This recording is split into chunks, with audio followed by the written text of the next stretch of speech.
Hello, hello, hello, everyone. Welcome to the Nocturnal Nerdcast, Pop Culture in the Dark.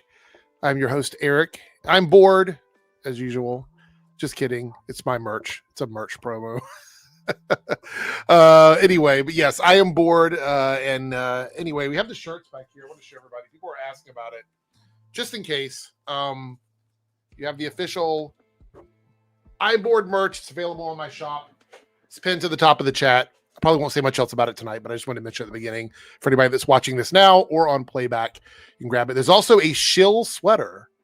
So if you are a shill, get a shill sweater. So, but anyway, I am joined tonight by 3Dub, who was here like 2 hours ago. I'm still I was around 6 p.m. my time, so 7 p.m. your time. Yeah, I logged in and I was like scheduling it, and 3Dub was here. I was like, all right, okay. Can't tell me I'm late now. Yeah, he was like super early, by the way.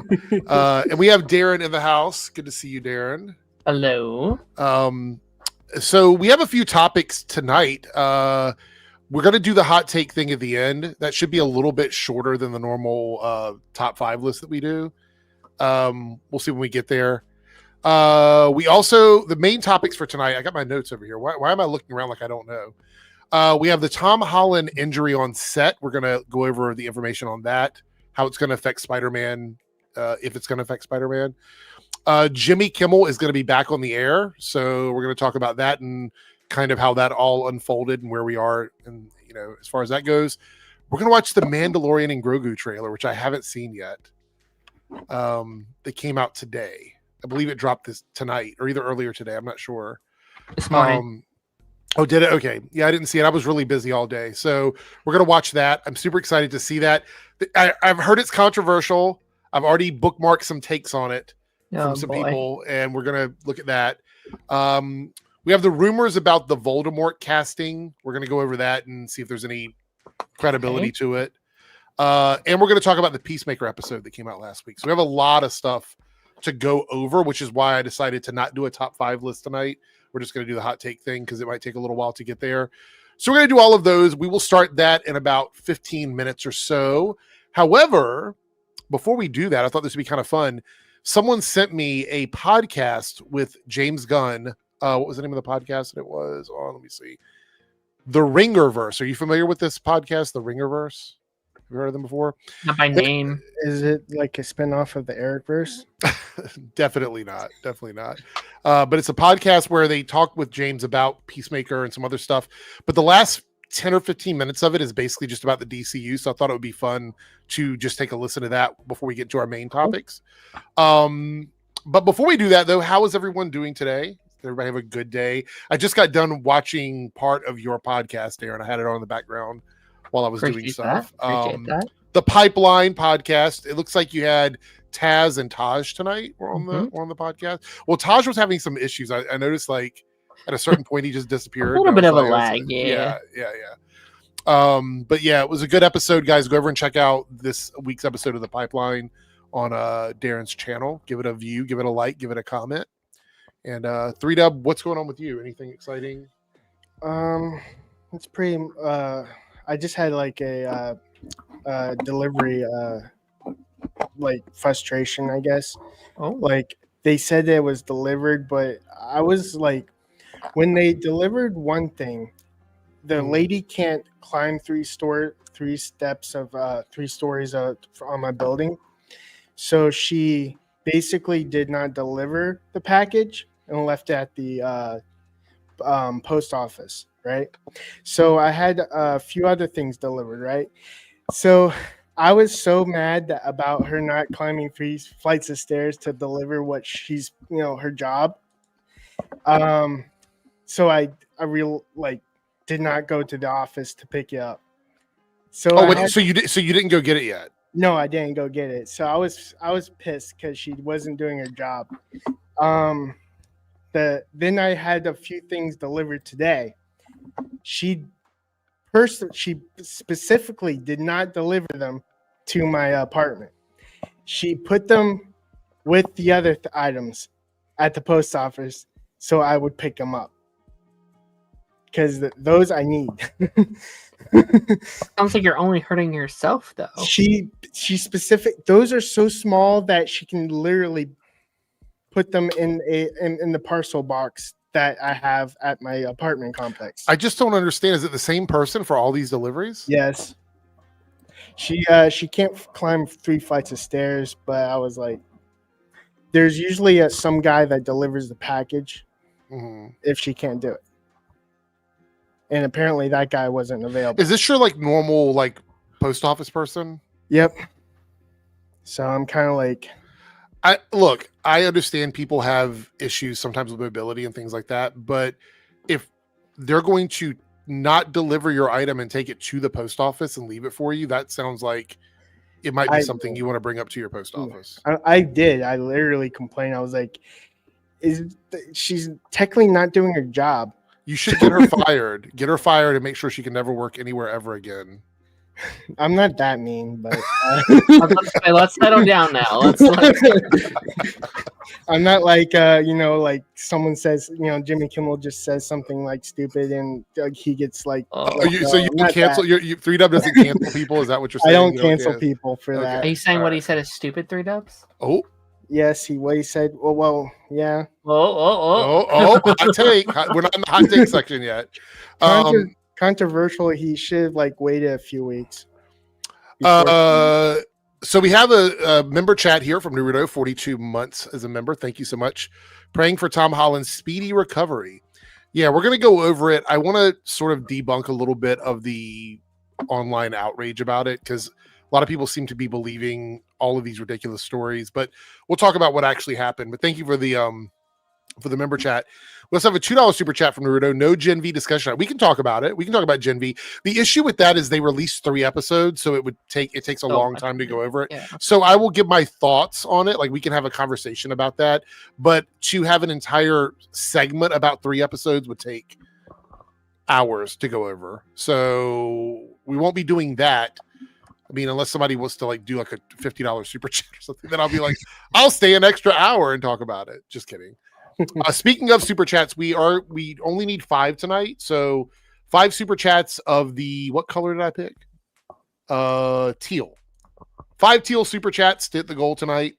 So it's just 5. We got a couple hours on that one. If you're watching on the Debunks channel, it is 5 at any color over there. So if you guys want to contribute, you can. Do you want to hear what the choices are tonight for I've already put them up, like what the options are? Sure. I already voted. So you've already seen them? I thought they were pretty good. So top 5 90s sitcoms is one of them. Fun. Top 5 80s sci-fi movies. That's for Jake if he shows up tonight. Top 5 favorite 90s movies characters. So like your favorite movie characters from the 90s. Lion King is definitely coming back, I'm pretty sure. Top 5 third acts in movies. So how the movies ended. Your top 5 favorite third acts. That's good. So I don't pay attention to that, so that's going to be kind of hard for me. Well, we'll see what people vote on. We'll see what happens. All right. So with that being said, let's go ahead. We're going to listen to this little segment here from the Ringerverse. I encourage everybody, if you want to go over and check this out, to watch the whole thing. It's 2 hours long. We're not going to be watching 2 hours of the Ringerverse, but we're going to watch this segment before we get into our first topic because he says some really cool stuff about the DCU. We just have another guest has arrived. Joe has dropped in. Good to see you, Joe. Hey, how are you doing? I'm doing all right. How are you? Pretty good. We have a packed night with a lot of topics, so hopefully you came with an opinion for some stuff.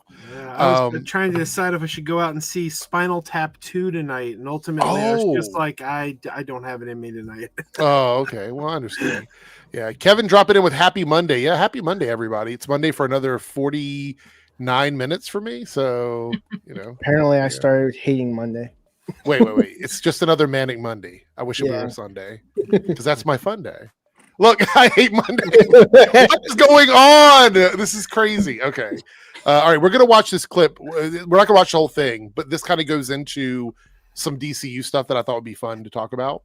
So let me know if you guys can hear this okay, and we're going to expand it out. Shout out to Ringerverse. I don't know anything about them, so this is not an endorsement of the Ringerverse because they might actually be like a bunch of assholes. But if they're not, I do apologize. They might be the best people in the world. So let's hear what he has to say. 3 more questions. We're down to like 10, 15 minutes. So I wanna ask you a couple broader DCU questions if you'll indulge me, and then if we have some extra time, we can maybe do some rapid fire at the end. Connective tissue. You know, you're at the dawn of a new entwined universe. What can we expect on the DCU connectivity front in the final 3 episodes of season 2? Like, is there anything you could tease for us or tell us about the volume or nature of what those connections might be? You know, how season 2, obviously, Superman the film and Peacemaker season 2 are already deeply entwined. Okay, so I just want to say this: when I'm watching like someone sort of interview or podcast somebody, it annoys me when it's like just nonstop asking questions without giving them a chance to like respond to the first thing you say. Because like if I ask you something, I'm like, hey, what do you think of Superman, and what did you think of the costume, and what did you think of the soundtrack? Like, give them a chance to respond to what you're saying. I understand that she wants to get it all out there, but holy crap, by the time he answers, I'm not even gonna remember what it was she asked him. It looks like Bob has dropped in, but I can't add you, Bob, because you have not connected your mic or your camera. So at least that's what it says. Let's go. Find everything with the dimensional rifts. Every time I saw Superman in the theater, the biggest cheer of the film was when Peacemaker showed up. So obviously the connections are already. Hold on, I had to pause that. The biggest cheer was for Peacemaker? That wasn't my experience, and I saw the movie like 3 times. I mean, it's the only cameo, right? Like, it's the only character we didn't know was in the movie. I mean, no hate towards Peacemaker, but maybe she was at the premiere, right? Like, maybe. I can imagine that, like, if she was at the premiere with all the influencers, and it's like, oh my gosh, yeah, like, I could see that. Yeah. Welcome, Bob. I see you've got things connected now. Maybe, Bob. Are you there? Did you get lost in the Sentry? rift? Are you there? Sentry? Are you there? Are you in Metropolis right now, Bob? Where are you? All right. Well, I just connected Bob with Sentry just now. Oh yeah, that's funny. That's funny. I saw Superman 7 times theatrically, and I want to say that I think Supergirl at the end maybe got the biggest cheer, or maybe some of the crypto moments. Fair. Oh my God, I can't wait for I am so excited. When I tell you guys, I was not even the biggest Supergirl fan. Like, I've liked Supergirl over the years, but I'm not like this massive Supergirl fan. I watched the show for 6 years or whatever. And you know, obviously I remember the movie from the 80s and saw her in the Flash movie and all this, but I am so excited for the Supergirl movie, and I don't know why. I can't put my finger on it. It's just the energy from her in that moment when we met her. I was like, I know this person. This is a girl that I know. Like, I hang out with girls that act this way, so I can't wait to see what someone like that would act like if they had the powers of Kryptonian. It's going to be kind of crazy. My favorite part is when she actually calls Superman a bitch and walks off. Okay, Bob. I see that you say that your internet's wonky. Just jump back in when you can. But we did have Big Fieldy coming in with the $2.99 super chat. And Bob, we trust. Well, I don't know if we can trust Bob's internet. So maybe we trust Bob and not his internet. Let's see if we can actually get to a James Gunn response here. Sorry, I mean, this is apparent. Guy Gardner, Hawk Girl, Maxwell Lord, etc. What about moving forward? Incredibly important to, I mean, listen, I want to make sure that people can pick up and watch something without having to see something before it. Yeah. So that said, episode 8 is important to Man of Tomorrow as anything. So, okay. Interesting. Yeah. Interesting. I want to pause it there. How do we feel about that? So watch episode 8 and then Man of Steel. Or Man of Tomorrow. Man of Tomorrow. How do we feel about it? Because I agree with him. I think it's great for them to have this vibe where it's like you can just jump in at any point and watch anything. And I'm okay with that. I think that's fun. But he's saying that contradictory to that, this episode is super important to Man of Tomorrow. I think it has to be something like a void of Peacemaker, right? Like, we're under the assumption that a Peacemaker does a thing or something of involving him and his team. I think it's like a tease for Man of Tomorrow that's not directly connected to him. It just, we're seeing it in Peacemaker to kind of set up what's going on. I don't know. It could even be like a Brainiac or something, right? Like we get like a Brainiac, something him coming from the Earth or something. I don't know, something to be like, okay, doesn't technically involve Peacemaker himself. You don't have to watch that scene or the series to understand what's going on. But for those who are watching all the things, the little extra little nugget of something to be like, oh, okay, that's something that we can look forward to in Superman and stuff like that. So I can see it now. Peacemaker is the cause of the Earth being endangered by sending Brainiac to the DCU. Maybe possible. I'm trying my best to wrap my head around what it is they're talking about. But Joe, you said you were getting ready to say something. Do you have any thoughts on this? Well, I've been carrying this banner for a couple of years now with the MCU. We keep hearing people say there's homework required to go see these movies. Like to see the Marvels, you have to have watched WandaVision and you have to have watched Miss Marvel. And I keep saying that is not true. None of these movies have ever required any homework because everything you need to know about those characters is always presented to you in the movie. Like, and you don't need to know all the backstory. Any pertinent backstory is going to be given to you. Perfect example is Superman. We walked into Superman. We didn't get backstories for Guy Gardner, Hawkman, or Mr. Terrific. They just threw us in there. And anything we needed to know about those characters is presented in the movie without having seen their backstory. So, yes, there may be something in Peacemaker that ties into Man of Tomorrow. And if you watch Peacemaker, your experience watching Man of Tomorrow may be enriched. But I do not for a second believe that you are not going to be able to understand the plot of that movie if you haven't seen an episode of Peacemaker. I think it's more about like the presentation, I think is the big thing, because it's like a lot of people going into the Marvels or even the Thunderbolts, it isn't necessarily that they couldn't understand. It's that as an audience member, they were like, well, I didn't watch, Miss Marvel, so I'm just not going to go to see this because I'm not caught up, And I think that is a little bit on Marvel for so long, their motto or kind of like their thing was like, well, this is like a like TV show, right? Like they like this is their like that's what they've been putting out there. So for like the audience members, it's been like, well, I'm not caught up, so I'm not going to go see this. I mean, I do. Really, really quickly, I do think already at the very, very start, him being like, you do not have to watch anything to be connected to anything. I think giving like and drilling that into the audience's head from the very start, it's very smart. So there's never any like expectations of anything. Go ahead, 3Dubs. I'm sorry. I will say like, for instance, like the Miss Marvel, like for her character to be in the Marvels is very two-dimensional. Like you don't really need a backstory, but if you want the full Mozart picture of her backstory, watch the Miss Marvels. So you get an idea of her like character growth in the aspect of like what her powers entail, like you mean like going from Captain Marvel to the Marvels? Is that what you're talking about? Or Ms. Marvel? Like Miss Marvel as a character. Ms. Marvel from the Disney Plus show? Or Miss Marvel like as a character. Gotcha. If you want the Mozart picture of her entire story, watch Miss Marvel. TV show. So you're saying that like watching that movie, you don't think that people need homework going into the Marvels? But they do if they want the overall picture of her character specifically, watch Miss Marvel. Because it dives deeper into her lore and backstory. I mean, I would argue, though, I don't think you can enjoy any of these projects as much if you don't. Like, I think you can watch the Marvels, but you're not going to enjoy it unless you've seen Miss Marvel, or at least as much. Because, like, so much of that movie is like, what do you care about these characters? Yeah, like, also, like, sorry to interrupt. No, you're fine. Monica Rambeau in the Marvels needed the backstory of her WandaVision to kind of show how she got there. Why is she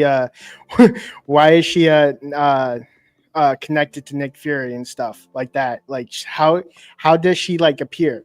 Because in the Marvel, she just shows up. She's her. It makes me wonder when someone is going into these projects, we talk about the homework aspect of it. And I'm probably going to have to like dig in to get more information on this because I don't know off the top of my head, but I wonder how much of this stuff is important to the screenwriters for the movies if they haven't actually seen the projects that the characters were in previously, because it's different if you go, hey, I want to write a screenplay for this upcoming movie and I have to watch one movie to do that. That's completely different from going, you have to watch 2 seasons of a TV show or something like that. You know what I mean? Did I say Monica Rambeau correctly? You know who I was talking about? Okay. Yeah. Okay.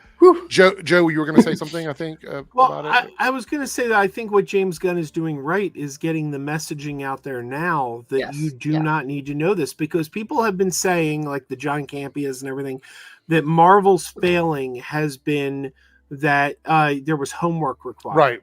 And I've been saying that has not been the fault, because in truth, there really is no homework required. You can go in and you can enjoy these. The problem has been the messaging, the fact that people perceived there was homework required. Said if you could get the message out there that you do not need to have seen this to enjoy this. And I think James Gunn's doing that, and that's a good thing.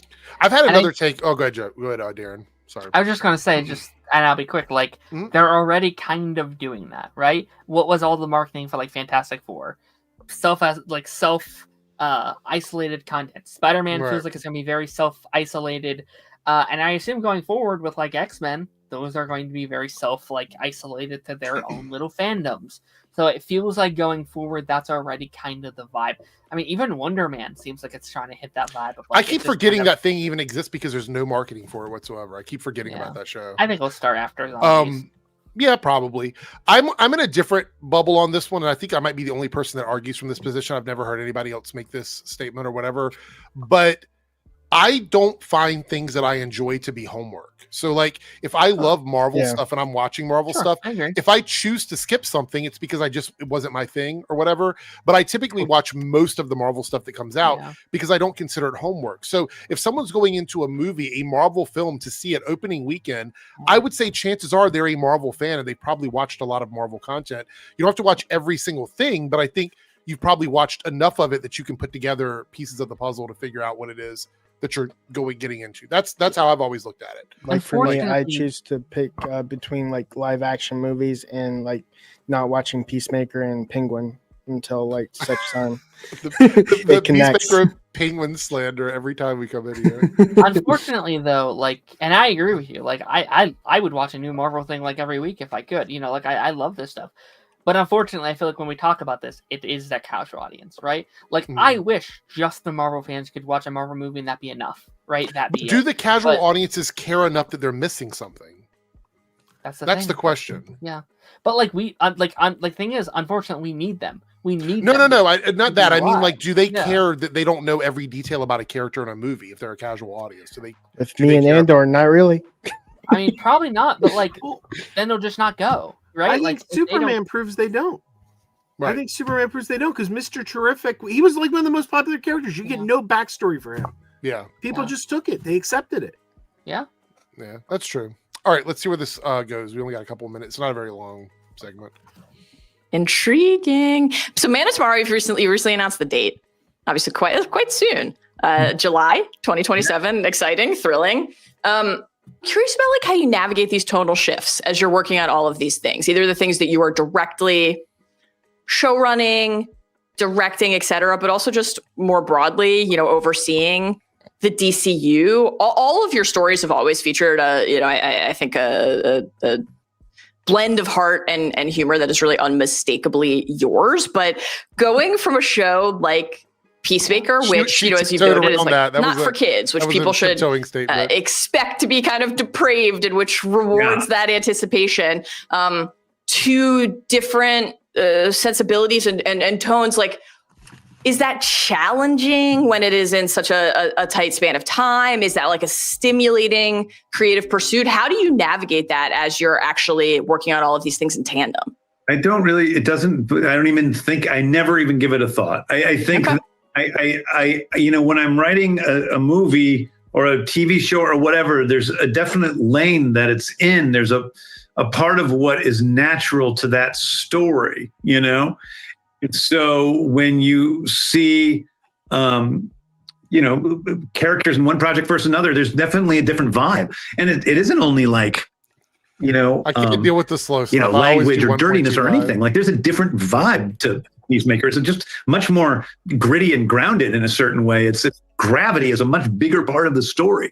And even when actors come in from, I'm trying to remember where we are in the season. You're in 5, so Yeah. there's a lot more to come. Yeah. But when we see characters that are in both worlds, instantly I notice that there's a shift in the performances, like grounded thing in Peacemaker, and there's something more glorious in a Superman. But even between projects, I don't think that the story in Man of Tomorrow is slightly tonally different from Superman. They aren't that same. It's Superman's more comic booky in some ways than Man of Tomorrow, and it has to do with more comic booky. I saw that a lot today. I saw that too, so he's saying Man of Tomorrow isn't going to be comic booky as like as comic booky. Like what's the scale on that? Like is it a comic booky scale of 10? Is it like a 5? Is it like an 8? Like where are we at on comic? I wonder if the jokes would be like that's the comic booky aspect. Like I don't know if that's necessarily right. We don't know for sure. I think it might be more about the visual style of the film, like maybe the way the characters look and the way they or how fight he's flying. Like that. Yeah. Well, like that's what I love about Superman, right? Like I have my problems with the movie, but where I think it shines is it feels like a comic book come to life. It feels like Superman the animated series just like took from the screen and put in live action. That's its strength, I think. And not saying you shouldn't pivot. Again, we don't know anything about it. It could be better, it could be worse. But I will say, just like that statement alone gives me a little bit of sadness. I was like, oh man, that's what that was one of the things you enjoyed about it. Yeah, I really liked that element. So we'll have to see where they pivot. I wonder if it's how they show Superman flying in Superman. If they change his flying, would that be a continuity error because of how it would just be a different visual style? I mean, it wouldn't. It feels like it would change how he flies. Well, to put it in perspective, the MCU, the way people look when they're flying, has changed over the course of time, depending on who's in charge of that for the film. Because it felt like Henry Cavill didn't change how he flew and how. Well, you only saw him like flying in three movies. I mean, it didn't have a lot of time, really. We have Jake in the house. Jake has arrived. Hello, Jake. Cody swooping in, a member for 68 months. Counterpoint: Monica was already a movie character. That is true. Because she was introduced as a kid in the MCU. True. You're right. Yeah. Fair enough. We are watching James Gunn answer questions about the DCU before we jump into the bigger topics. Okay. Yeah, we're almost done here. It's actually. Do we want to hear him talk about Lex Luthor and Batman? I kind of want to hear that. Honestly, Jake does. Let's do Lex Luthor. From on the Man of Tomorrow front. I mean, the first thing he posted about it was there's Lex right there, right? And to the extent that this is something you can like engage with at all, what, given your real personal connection to that character and your interpretation of and rendering of that character, what are you most interested in exploring on the Lex front in Man of Tomorrow and in the future more broadly? Yeah, I think I'm just more interested in getting into the heart of Lex and seeing how he fits into all of this. I think that getting to know Lex more as a human being, I think we saw, a lot about the evil part of Lex. I don't think, it's hard. He's pretty evil. He's a pretty bad guy. But I think that I just want to get to know. I think he as a character is really interesting. I think that there's something, despite everything, that is incredibly heroic about Lex. Hold on, I had to pause for a second on that one. I don't know what that means. Heroic about Lex. There are iterations of Lex where he does heroic things, but I don't know if every version of Lex. So is that character. I think I know what the meat of that is. Could be wrong here, but in his POV, almost every adaptation, Lex always sees himself as the hero. Yes, that's how he always. Yes, I agree with that. And if you're writing from his perspective, I get that. But from an audience perspective, I think one of the weirdest things we've done with some of these characters is tried to humanize them too quickly. I don't think we need to flip Lex into a hero in the second movie that he's in. I don't necessarily know if that's what he's saying. I think we're just going to see kind of his mindset a little bit. Like, I know Lex is a pretty controversial figure in this new Superman. I know a lot of people don't love him. I mean, he shot somebody in the head. But evil guy, obviously. But like one of my favorite parts of the movie when he was like, what? all these. Kidding. like all of these amazing, incredible men, and I can't stand being compared to them, but you, like getting compared to you is one of the worst things you can do. And like I like that, like he thinks of Superman as this like injustice to the world, and like even in this movie, and but he's wrong. He is wrong, but right. So I mean, that's what I'm saying. Like, I understand from his perspective, but I think as a viewer, I don't necessarily need him to be made into a hero immediately after getting to know him. I just think we're going to see his POV a little bit and how he thinks about the world. Do we think he's going to team up with Superman to stop some other villain? Possible. Because we've talked about that, right? I don't think that makes him a good guy, though. I agree with you. I agree with you. Their interests may align temporarily, but it doesn't mean Lex is good. Yeah, like if Brainiac destroys the world, then he can't use it to his own gain, right? So it's like, well, right. So it's serving his own self-interest, which is not heroic at all, actually. We'll see. We'll see. Like I always like the aspect, and they didn't really lean into this much in this movie, but like I like the aspect of it, like, well, I'm saving humanity from you. Like, right. You are a threat to this world. And to give it credit, that was one of the better things that they did with John Cryer's Luthor, especially in the build up to Crisis, where the Monitor is like, but then they shit the bed with him though. They shit the bed with him though. True, but like in the build up to Crisis, especially, I love where like he's going back and forth with the Monitor, and he's like, now you have the chance to always be the hero. And Lexus goes, I've always been the hero. And he doesn't. It's not one of those situations or perspectives where where he knows he's wrong and just simply doesn't care. He sees himself as right. Silhouette Animator with a $5 super chat. Thank you so much. James Gunn looks at the world as shades of gray the same way Greg Weisman sees his villains and Gargoyles and Young Justice morally gray. Mm-hmm. I don't. So there's some villains that I don't mind being in that morally gray area. I think there are a lot of antagonists that are not necessarily villains could be classified as morally gray. I think we need to let Lex sit in the villain soup a little bit longer before we start to flip it around. That's just my personal opinion. I'm not saying that there's anything wrong with that. That's just from my personal perspective. That's the way I feel. Because then that team up, I guess, would not feel earned if you don't let him sit in the villain soup a little longer, to use that analogy. I'm curious where he is. Like, again, I don't think he's going to end the movie a good guy. I don't think he's going to be like, oh, well, whatever.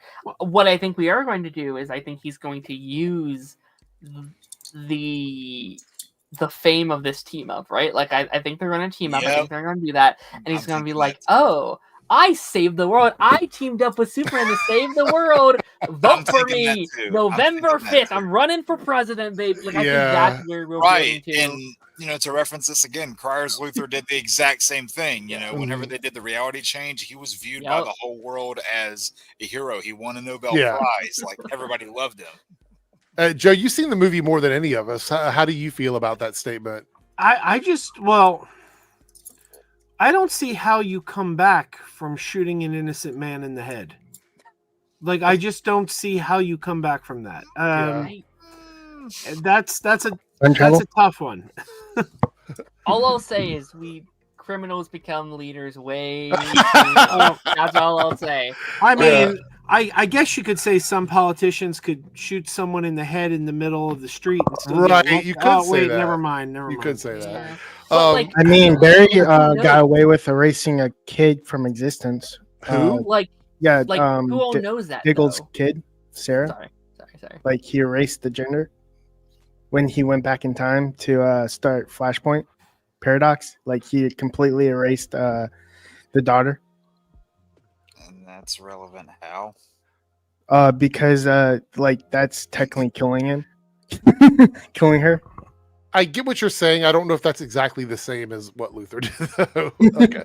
I feel like Barry's intention was not. You could say that was reckless and he unintentionally did that, but that's different from intentionally hurting somebody. It's not as though that had lasting consequences anyway, because Oliver fixed it. True.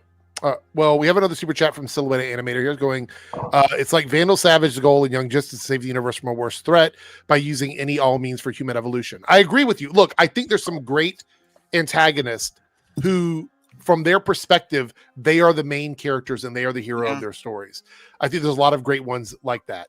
Yeah. I would argue that I feel like Lex has not reached the point in my opinion, of being that character as of the ending of the Superman movie. Now, in this upcoming movie, it's quite possible by the time we get into the midst of everything and we're in the middle of all of it, that those things do change and they do make difference. Maybe he feels bad for what he did. Maybe there's some sort of like self-reflection from Lex in that regard. Yeah. We don't know yet. So I'm saying speculatory wise, I don't feel like right now where Lex is, I don't want to see him flip and just start saving the world at the beginning of the next movie. That's just not something that I want to see. Selfish like motive from him is where I take him.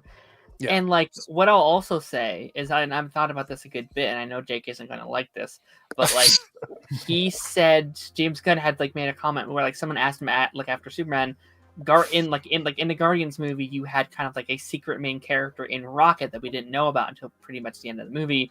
Is there a character like that in this DCU? And he said, yes, there's a main character that you don't know about that you won't find out until the end of Gods and Monsters. And my instant thought was like, oh, Lex is going to be the secret like main arc of the we're going to see him. Wait, why am I not going to like that?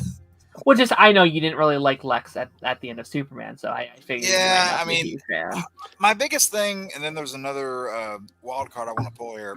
My biggest issue with Lex and Superman is that while Holt gave a good performance, I felt like we were just kind of being told a lot of the rivalry, and it's like we were kind of just jumping into the middle of it, and we didn't like.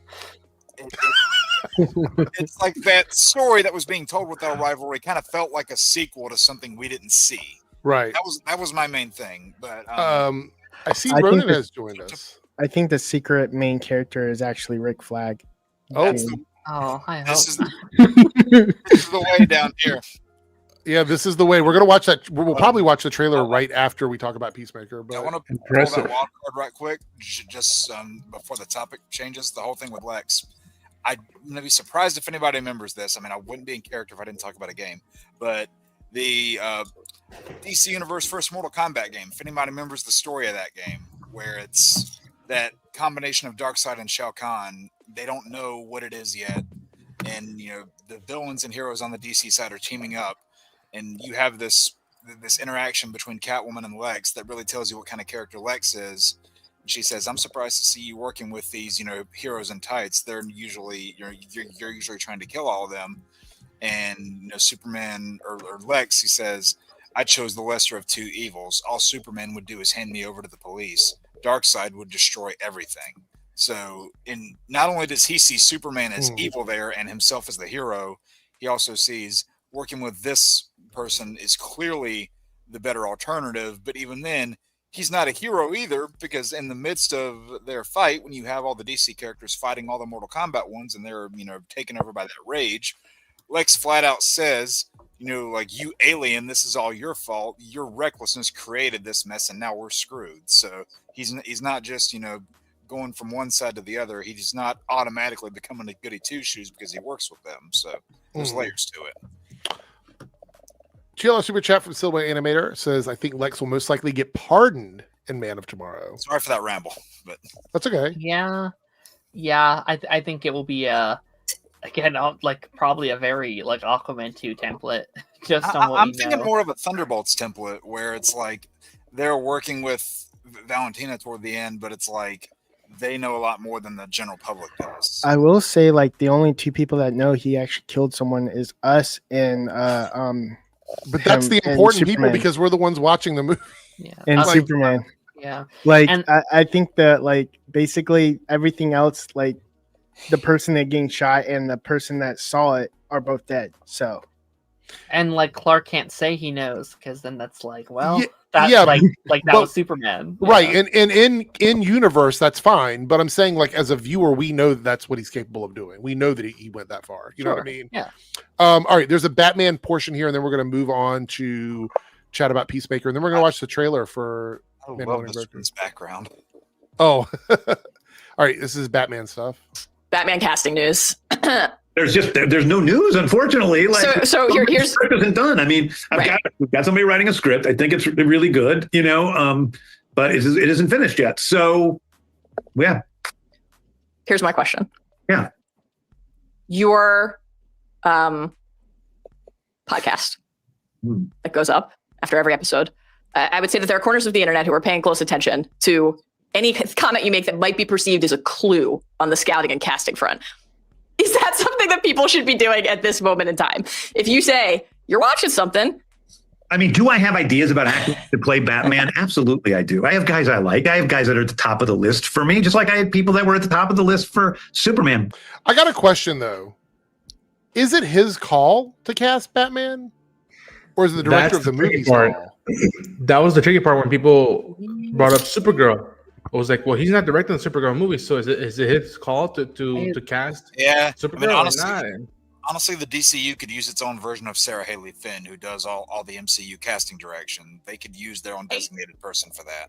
I could imagine it's probably a group discussion. I imagine it's like it's probably the director, Andy, right? If he's still going to be on, and Gunn, and the casting director, and I feel like it's probably a bunch of people in a room. Again, I don't know anything about the casting part of like Hollywood. That's the I know that blind spot. Typically directors usually get to cast their actors in roles. The only time we've ever seen that challenged is when it's something like the Zack Snyder universe, or you have someone like Kevin Feige who may have some say-so in it, like James Gunn may have say-so in it. But is it 100% their call is the thing that I would question. You know what I mean? I don't think so. Like, in that regard, I don't think so. Like, I would hope that the director of Supergirl was in the room with James, like final, like, right. Like, what do you think? I think Millie could do is, what do you think? You think like for this material, this take of Supergirl, can she work with that? Would you want to work with that with her? Right. And if both parties agreed to it, then that's like, all right, that's for better or for worse. That's where we're going with. And I hope that's like the case with Batman. Yeah, there was not only that, but I imagine, because we got that little bit at the end of the movie, plus what's going to come later. I imagine as part of the casting, they probably did a number of screen tests between her and David just to see if there was good chemistry there. So look at them on the Lanterns. Oh my gosh, they had their picks, and he said, I fully support the showrunner's choice. Aaron Pierre, he had some connection because he almost became Adam Warlock at one point. But like Kyle Chandler, I remember the rumor mills before of like it was Josh Brolin, it was what's his name, Stephen Lang, it was all these people. I think Josh Brolin gets pushed for every superhero role anymore. Well, like there's another one who's like a vet. It makes sense, and who wouldn't want to cast Josh Brolin? And I always said like, what, bring it on. I want to see what that's like. But when they mentioned Kyle Chandler, I was like, perfect. He's a name. He has credibility, but he's not. And I'm not trying to throw him under the bus or the Chandler family at all. But it's like he has that rare thing where like he can build a show around him, and it won't stand off too much as a super A-list star, but has credibility in acting. Like again, I haven't seen a frame of that fucking show, and to an extent, I can buy him being a fighter pilot. And now he has to be, the vet teaching the young Gunn the ropes of what it means to be a Lantern. Yeah. Young Gunn. To your point about Josh Brolin, though, I feel like maybe this is a controversial opinion, but I feel like he's already played both the hero and villain roles that he was born to, and I don't know how he could get better than those two roles. Jonah Hex. I think he could pull off. I think Josh Brolin could pull off Slade Wilson. In my opinion, like he has that. He could, but like you need someone who I think the most important thing with Slade Wilson, and you guys correct me if I'm wrong, is that he needs to stay consistently fit, and yet the hair and all this stuff that you can do with makeup and all this stuff, but like you need someone to be that long. And I remember hearing how much of a commitment it was for Josh Brolin to be in shape for Cable. So imagine him having to do that for 10 years and maybe not too consistent. Like it takes a toll eventually. Like I remember how much, bless his heart, but I remember during the featurettes of BBS, how much you could tell Ben like was tired because how much his body had transformed. Yeah. The best shape he's been in, but it took a toll, and especially when you're older.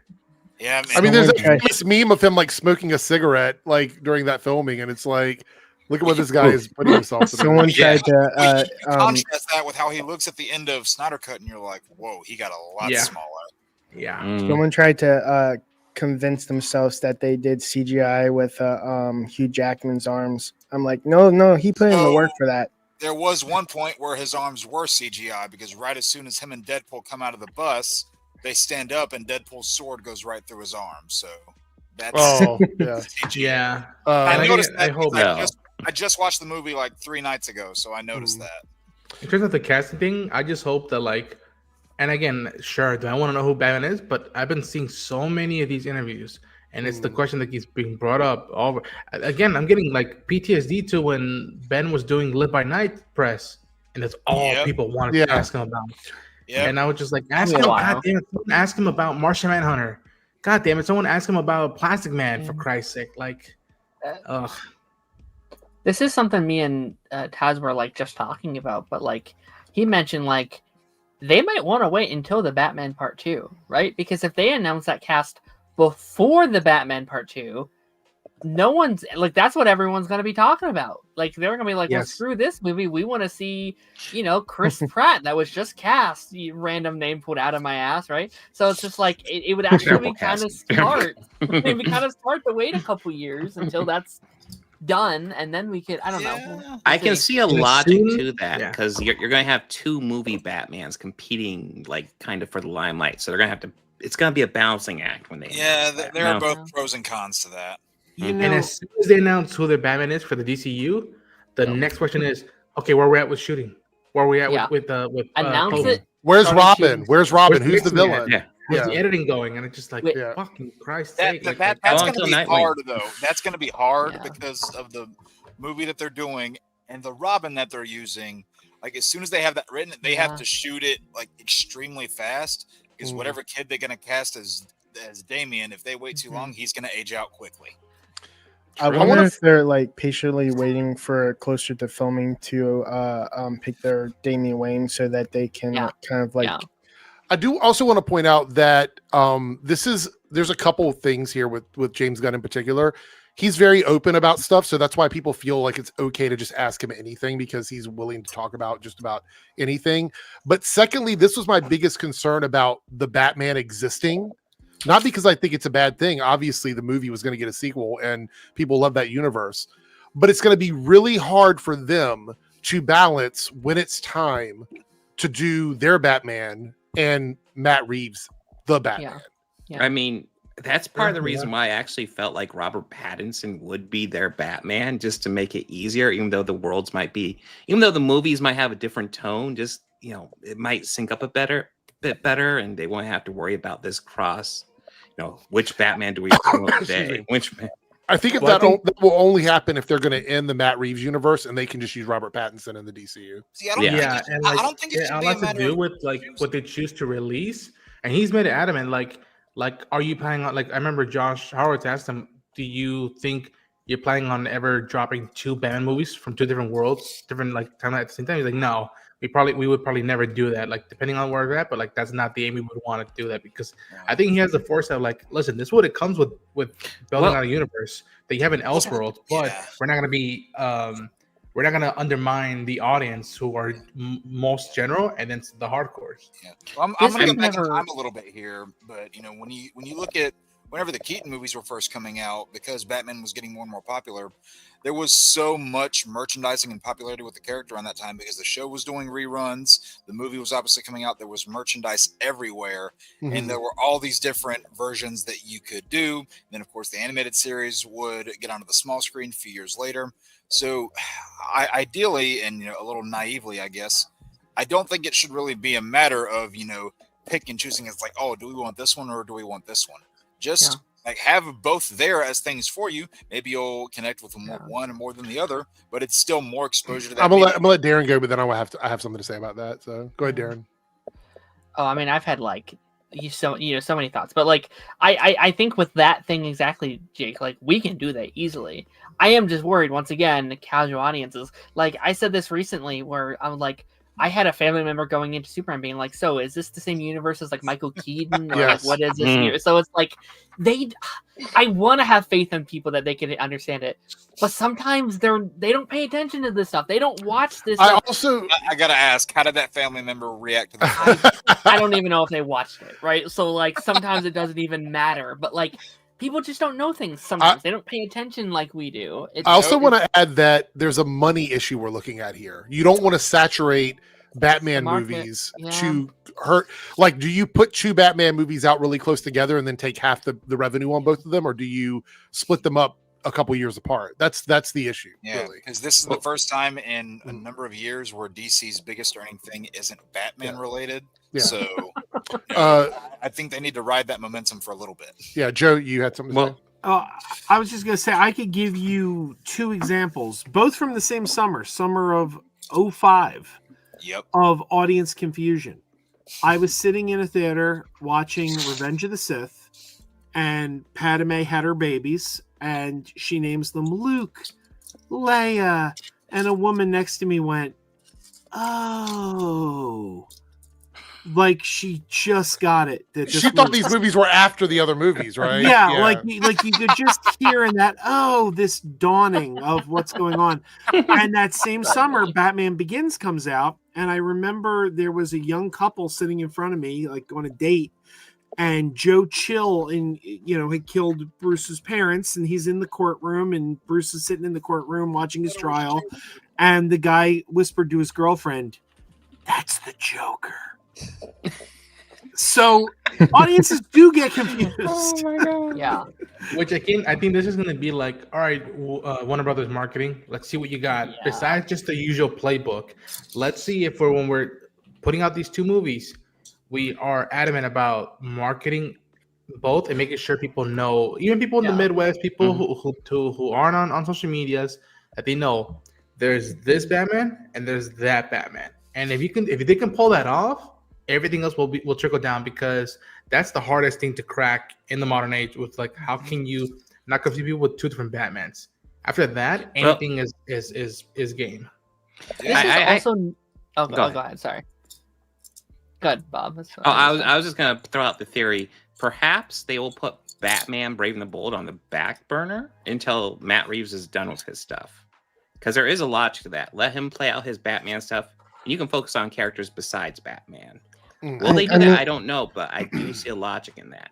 I mean, they basically said like you can have Elseworlds with the DCU. So if that happens, that means you can't have Elseworlds with DCU. Except in this instance, the weird thing is these are 2 like canonically accurate to their universe as Batman. Like these are not. It's not like we're talking about like Superman medieval and Batman and Ultraman in 2 different movies. We're talking about exactly, Bob. Like these are both heroes. These both, they're both heroes. They both exist in Gotham. They're both going to have their own little mythos. Yeah. That part does make it a little weird, and it's a little bit different. It would be like if Marvel had Captain America and Captain America out at the same time, but one of them was Captain America played by a different actor. Plus, the sets that you've already seen for Clayface set in DCU already gives it a visual contrast to the Gotham you saw in the Batman and the Penguin. So that alone would set it apart. Which is why my pitch for a while. And again, they're not going to do this because money, but make Robert Pattinson, give him a TV show. Give him a high-budget HBO series. That would be sick. It'd be awesome. Like, you've already shown what Matt Reeves can do in that TV landscape. And I'd argue that The Batman kind of feels like a TV show in the way that it's formulated, in the world that they've created. Give them, you don't have to do it every year. Yeah, like you can have it be like every 2 or 3 years, just like a movie. Like do the same thing, give it the same production, maybe a little cheaper. Obviously, you don't want to spend that much, right? But like you could do it. I'd argue it could even be better if done right, if written well enough. So that would be the first time in how many years that we actually have Batman in a TV show that takes place? 1966. Be the first time in character that would work incredibly. 1966 was the first time. Yeah, because I've gotten. I mean, while some of these were enjoyable, I got tired after a while of these, this is a show about the hero's world without the hero in it. Right. And like, I get it if you're going to do like lore studies and things like that. And like, I think Gotham to a degree worked. When they announced Paradise Lost, I was interested in it. It's like, okay, we're going to get Themyscira world building, see it before Diana's time, maybe a little Game of Thrones inspiration there. When they announced that, I was interested, but then like almost nothing has happened. So so we are going to move on from topics. But Joe, you had one. I saw you there waiting to say something. Wrap it up here. Yeah, I was thinking. The Batman movie in the DCU is going to be the Brave and the Bold. Mm-hmm. Now, traditionally in the comics and in the cartoon, the Brave and the Bold is a team-up title. Right. It's Batman and another hero. So if they're going that route, that could create a significant difference from what you're getting from. But I don't think classically it's been Batman and Robin, right? Because I hear people saying Robin. I think it's always Batman and like Green Lantern or Batman and Arrow or something like that. Yeah, I mean it could be Robin, but it's somebody. It's just Batman and blank. I would say it's more likely to be somebody a bit more like Batman and the doesn't Atom. always team up. Batman and Martian. No, there is literally like go look at it. Yeah, that'd be good. Yeah. All right, so I want to move on. Wait, what? We got a lot of stuff, so let's jump into it. So it's okay. I want to talk a little bit about this episode of Peacemaker we just came off of. Not a full episode breakdown, just a couple of the points on it. If you haven't seen Peacemaker, we're not going to dive into every aspect of it, but there are two things I do want to talk about in particular that are leading into this week's episode, I guess you should say. The first thing I want to talk about is Michael Rooker's character and what happened with Eagly and that whole situation. Yeah, I mean, like, I guess we were supposed to just like hate this character so much that we're okay with what happened to him. So Eagly is the Prime Eagle, which funny Prime Eagle, it's all sort of one thing here. But he's got this magic around him and all this stuff, and apparently he can control other eagles or maybe other birds or other ducks. I don't know, whatever he control. So Eagly's even more badass than we thought. Okay. I guess, yeah. So now they're saying they think he's connected to the Red. And Red St. Clair was the guy's name. So I thought that's kind of funny that was his name. Anyway, so he met his demise. Any thoughts on the end of this character? Is he gone? Is he still alive? What do we think is going on with this character? By the way, James Gunn said in that same interview we just watched, there was a quote where he said that Michael Rooker could still come back as another character. So he's planning on like using him again for a third time. This would be the third time he's been a character because he was a voice character in another project. So he was also in Suicide Squad. He was right. So fourth time. It would be his fourth time if he comes back again. Okay. Thoughts on the Eagly stuff? Any thoughts on that? Well, I haven't seen the episode yet, but I will say I really detest Michael Rooker's character. So no. Well, you'll be very happy with the episode. You'll be very happy with it. Darren put a thumbs down. You didn't like it. You didn't like. I've kind of hated everything around this like Michael Rooker character and. Oh yeah, his character just. Aren't you supposed to though? Yes. Yeah, but like again, but there's no substance. After a while, like it's just like okay, like again, the only parts that I dug with him at all. Mostly, and again, I love Michael Rooker, was in the van when all the kids are throwing gems at each other. You know, you telling me you hit that little Chinaman? He's a Vietnamese, you racist piece of, whatever. Like, that was the only part that I had any function with that. Other than that, I remember when he started doing his dancing and he almost got naked, I was just laughing my ass off of like, wow, HBO. Like, you didn't like me, the bird poop? Come on. Oh, man. He's not Coyote Acme. I stand by that 4 and 5 should have been one episode, and I would have cut everything with Michael Rooker. Cody here with the $2 super chat said the same thing. Yes. I noticed the time on the episode when I queued it up and I was like, it's less than 40 minutes. The only reason it's not is I think James Gunn wanted a 8-episode season.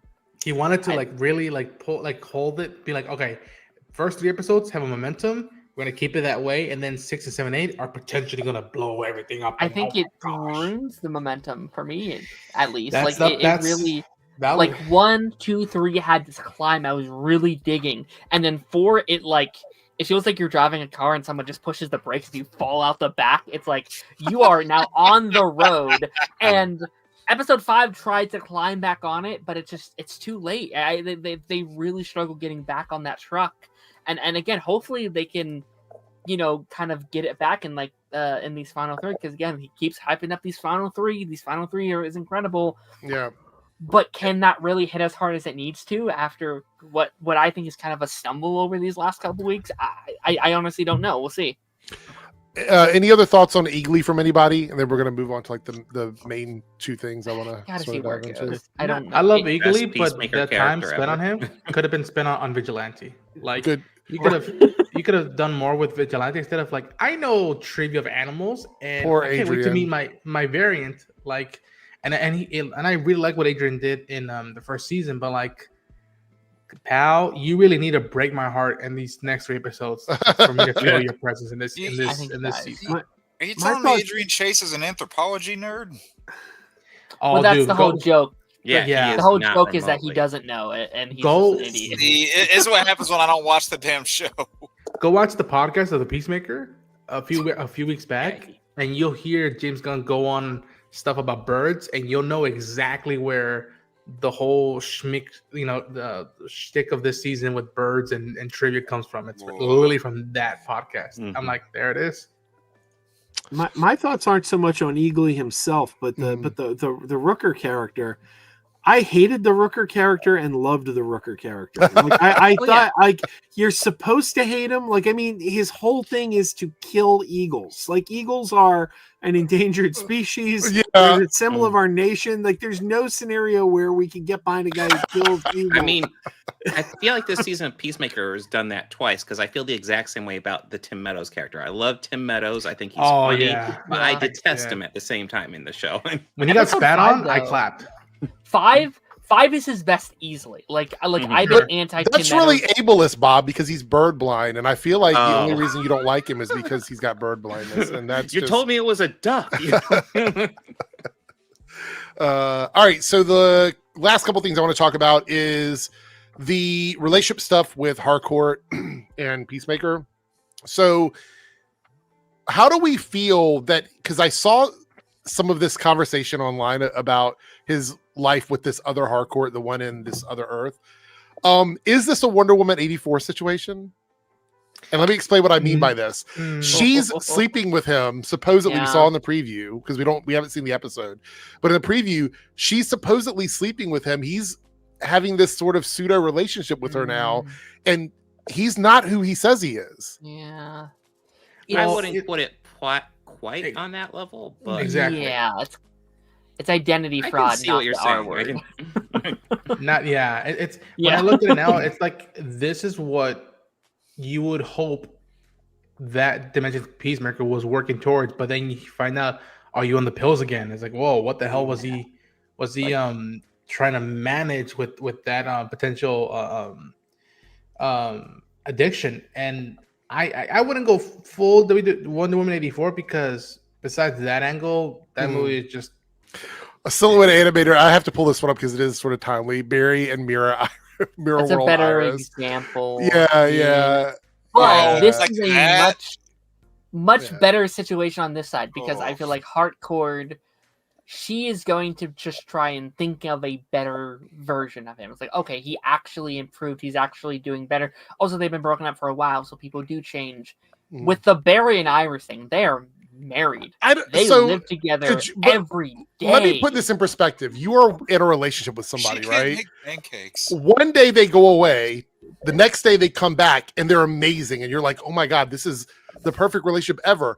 And then they have to tell you that, by the way, I'm from another Earth. I'm not the same person that you were with for the last 5-10 years or whatever. I think that would probably fuck them up. I think they'd probably be a little bit upset about that. Because he killed the other version of himself. Oh, right. And he's responsible for the death of the other one. Right. That's going to be the heartbreaking part where it's like you sense how much the family, that relationship is going. And then when he pulls the rug out of them and just know that one of us actually got better. That's the effed up way to look at it. But I tried. I generally tried to get being better. I'm in the clear on this one.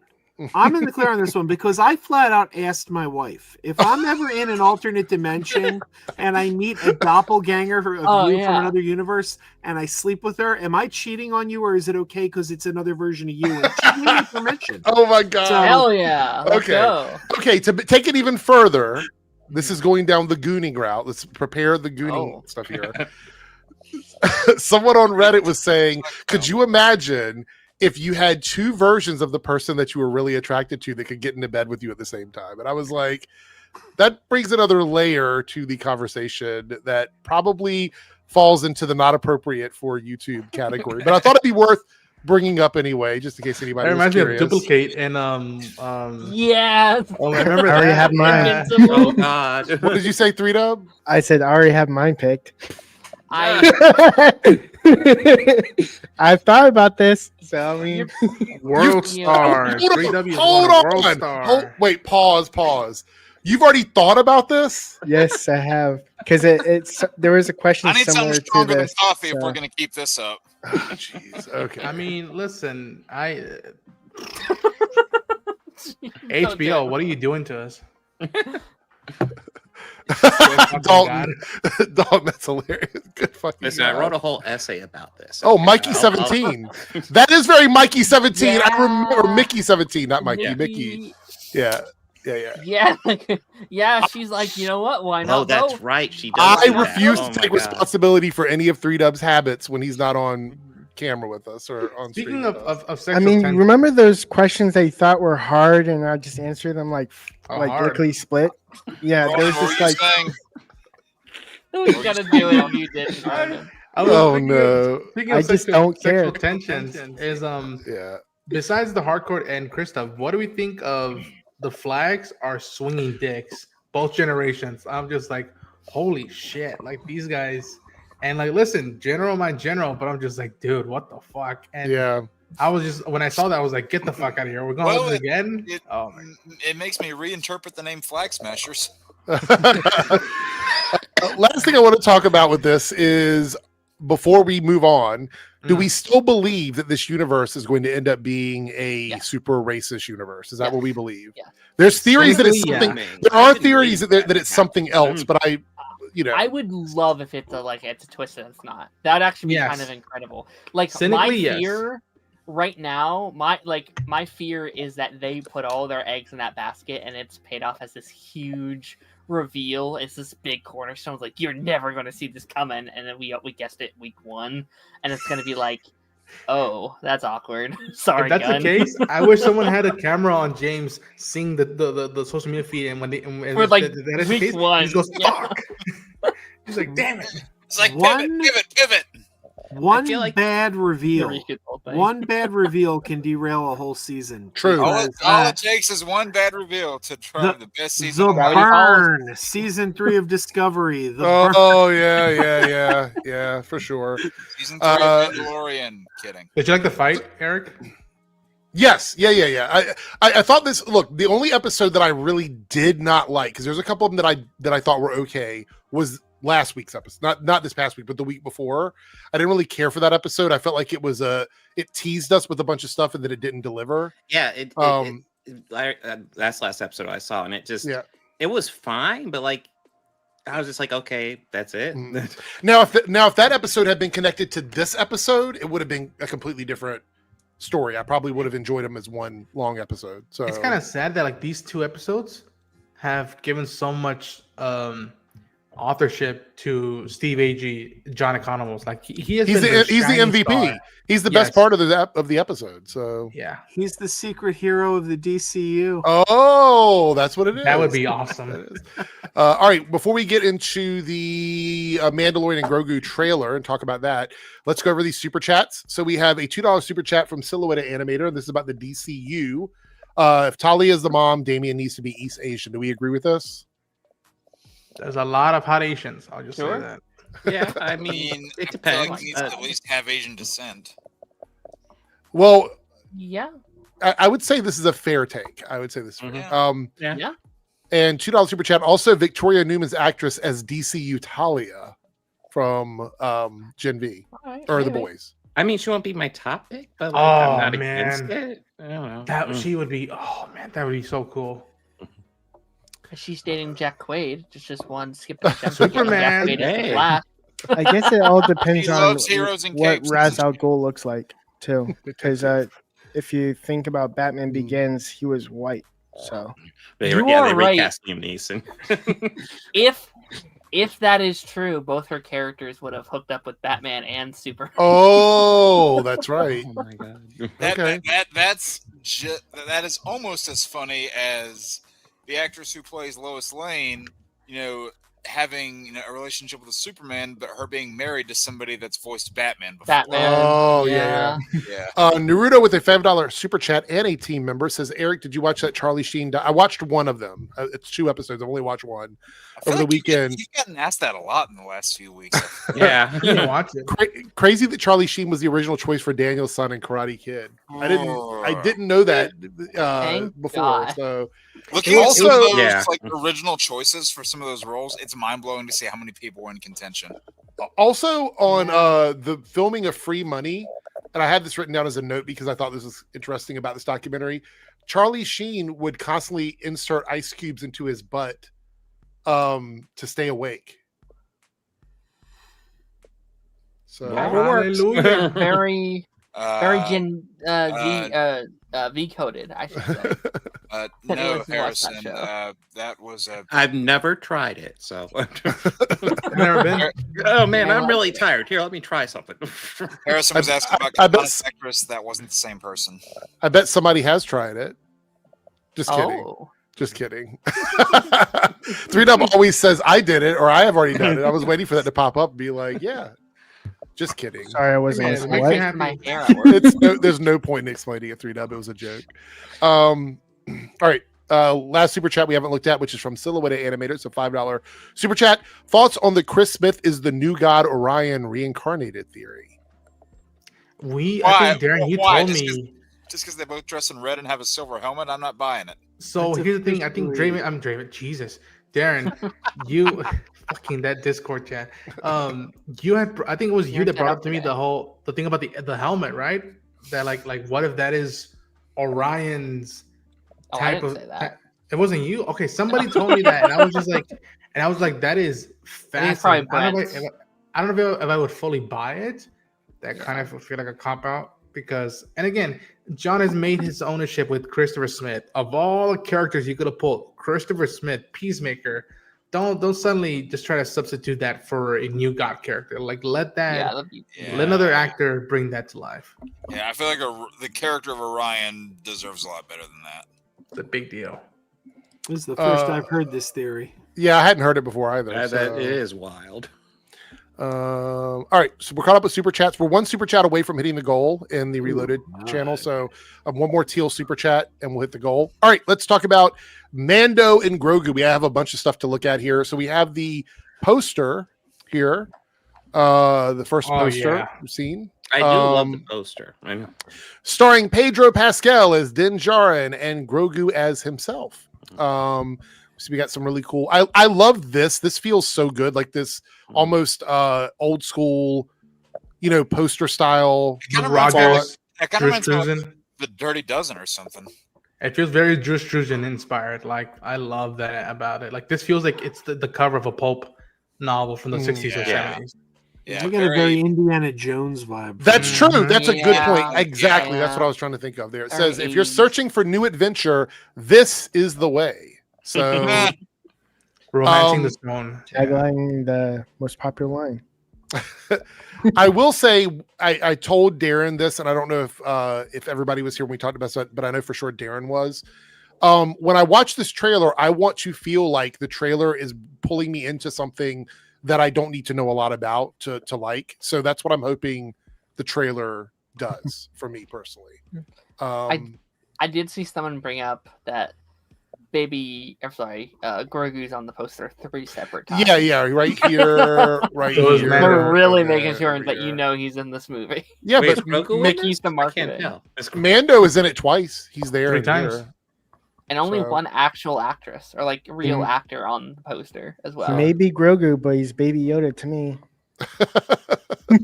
All right. Let's look at the synopsis before we watch the trailer. The evil empire has fallen. The Imperial warlords remain scattered throughout the galaxy. As the fledgling New Republic works to protect everything the rebellion fought for, they have enlisted the help of legendary Mandalorian bounty hunter Din Djarin and his young apprentice Grogu. Perfect. I love that. The synopsis. Love that. A very simple and easy to understand synopsis. Let's switch over here and we're going to watch the trailer. I don't know. Disney's been pretty good about not claiming stuff, so I'm gonna say Yeah, they're usually pretty good. Yeah, there's a if it's Warner possibility. Brothers, then they're not so good. But No Disney- pop Right. music in here. You'll be good Yeah. on that front. Okay, so let's watch this, and I'm very excited to see because I haven't seen this at all yet. I have seen some takes on it. We'll look at a couple of those, but as far as the trailer goes, this is my first time watching it, so I'm pretty excited. Here we go. It's my second time.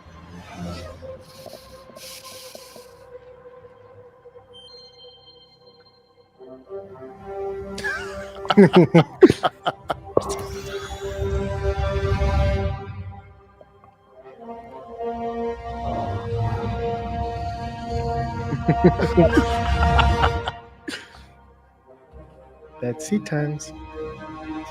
3 times.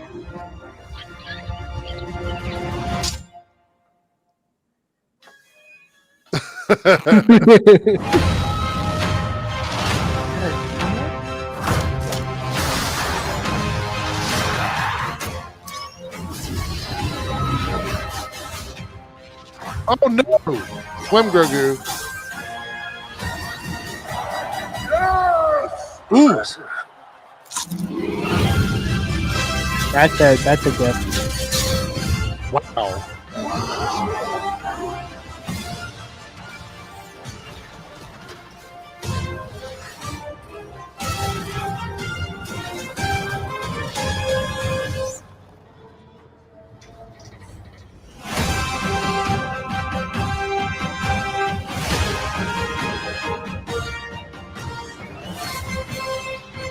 Oh, IMAX as well. Okay.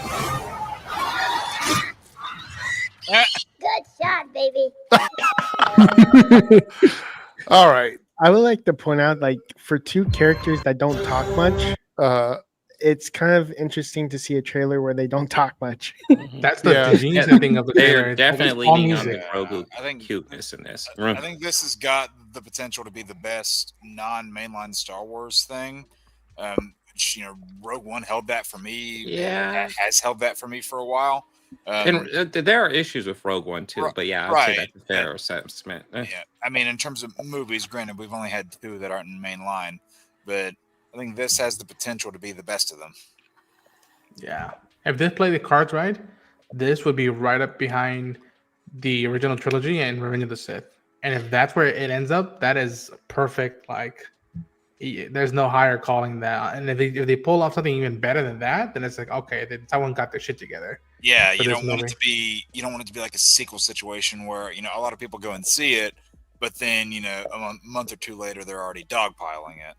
Did you guys notice the aspect ratio? I have a feeling that'll happen no matter what. Yeah, I did notice that. Yeah. What do you think of it, Eric? I really liked it. I think what they're leaning into. So there's 2 things here that have me very excited for this movie. One is they understand that kids are going to be the key to the success of this film, because that's what every popular movie we've had over the last 12 months, for the most part, with the exception of a couple of like outliers, has been movies where parents are going to take their kids to it. I think that's a really big deal. In Grogu, this is the way to do that, by having Grogu in part of that advertising. I know it's going to annoy a lot of people, but I think it's the right decision. I think from a business perspective, it's the right decision. Secondly, it didn't feel like you needed to know a ton of stuff to go into this movie. It looks like an adventure movie.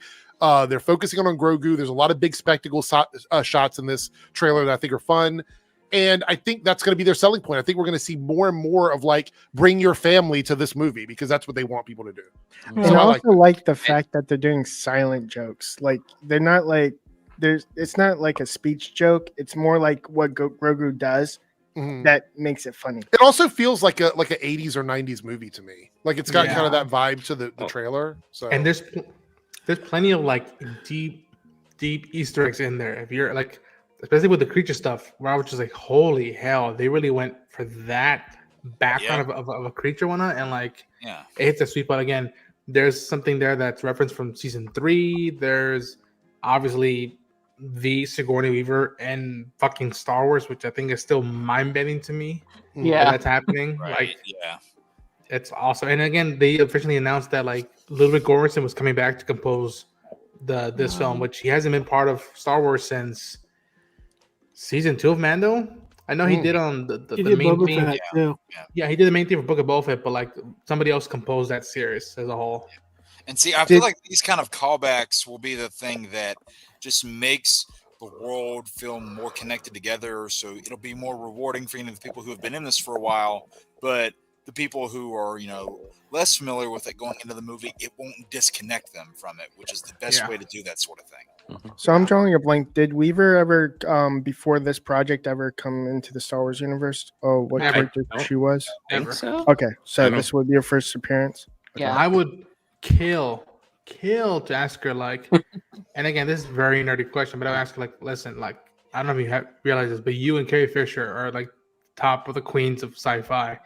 Did at any point from when she did New Hope and you did Alien, did at any point did you all cross paths and be like, yo, fuck it, let's just do a movie together and let's see what happens? I think that's one of the like sad tragedies that we never got that opportunity as fans to like see them both together.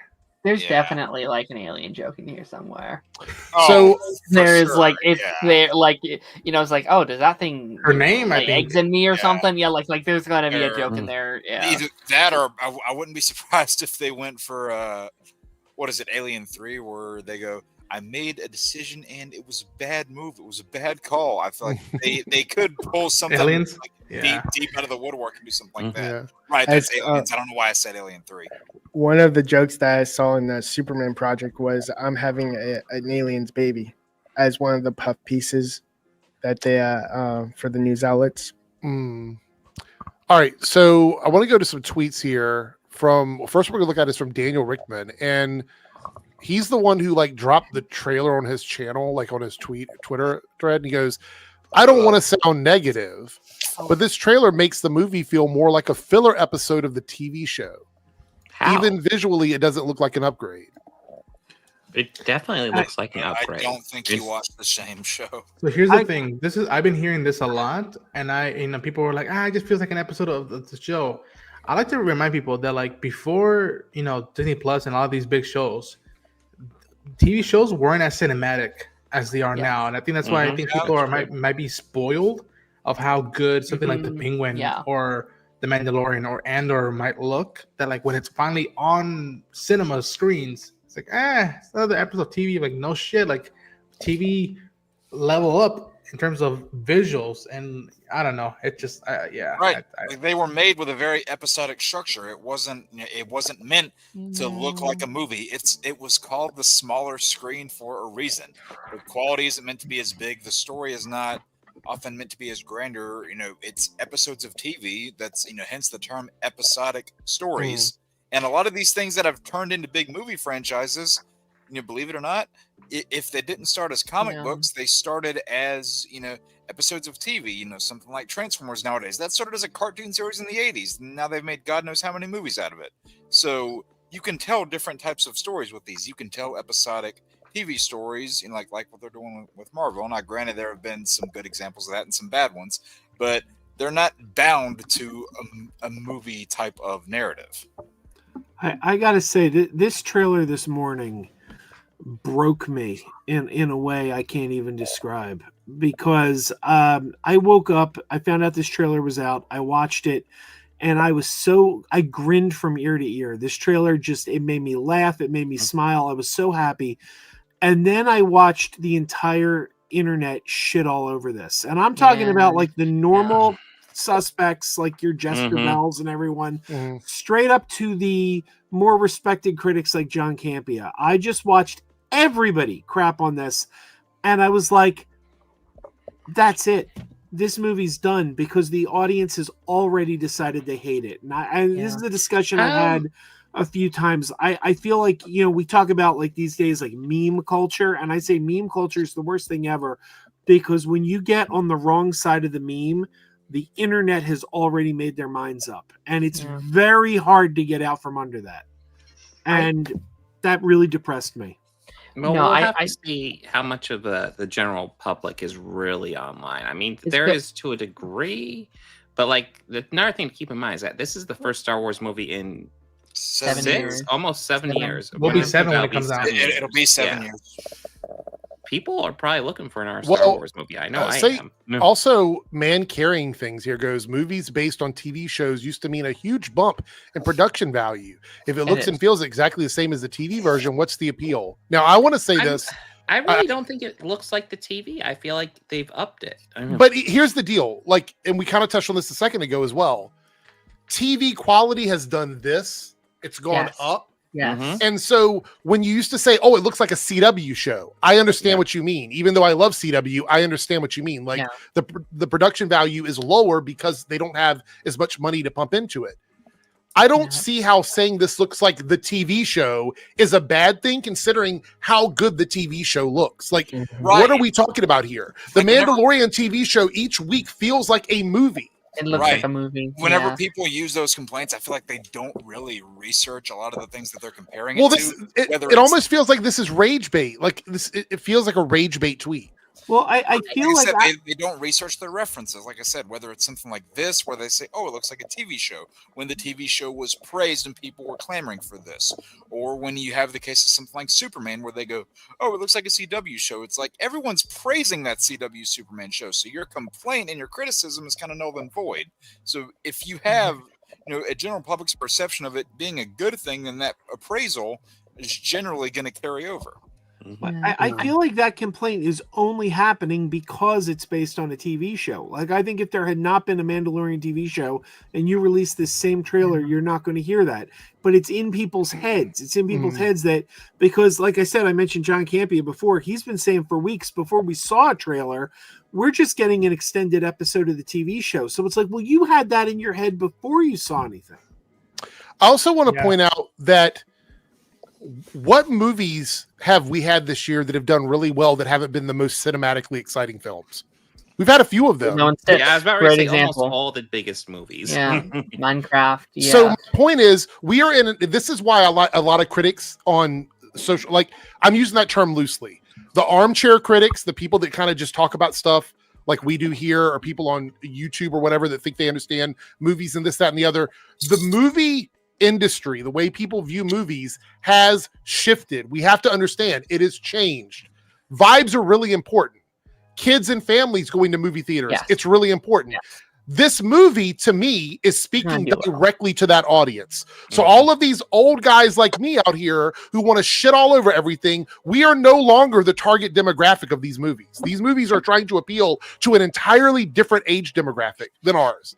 And yes, it's a lot of stuff that we love, but we have to make a choice. Do we want to participate in the stuff that the kids are going to be watching for the next 10, 15 years of their lives? Or do we want to complain about it and spend the last 10 or 15 years of our lives being fucking miserable about it? That's just the reality of it. But you said something very similar to me. I encourage people to go watch a documentary called The People versus George Lucas.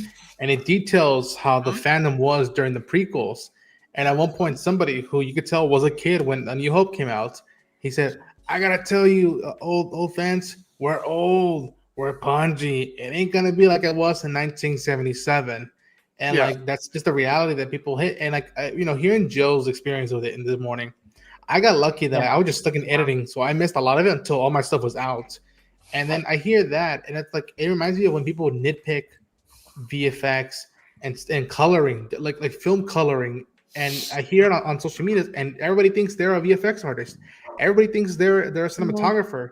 And like you could maybe think, okay, it doesn't look good for me or not, but they don't flat out start telling, well, this is why. It's like, no, you haven't gone to film school.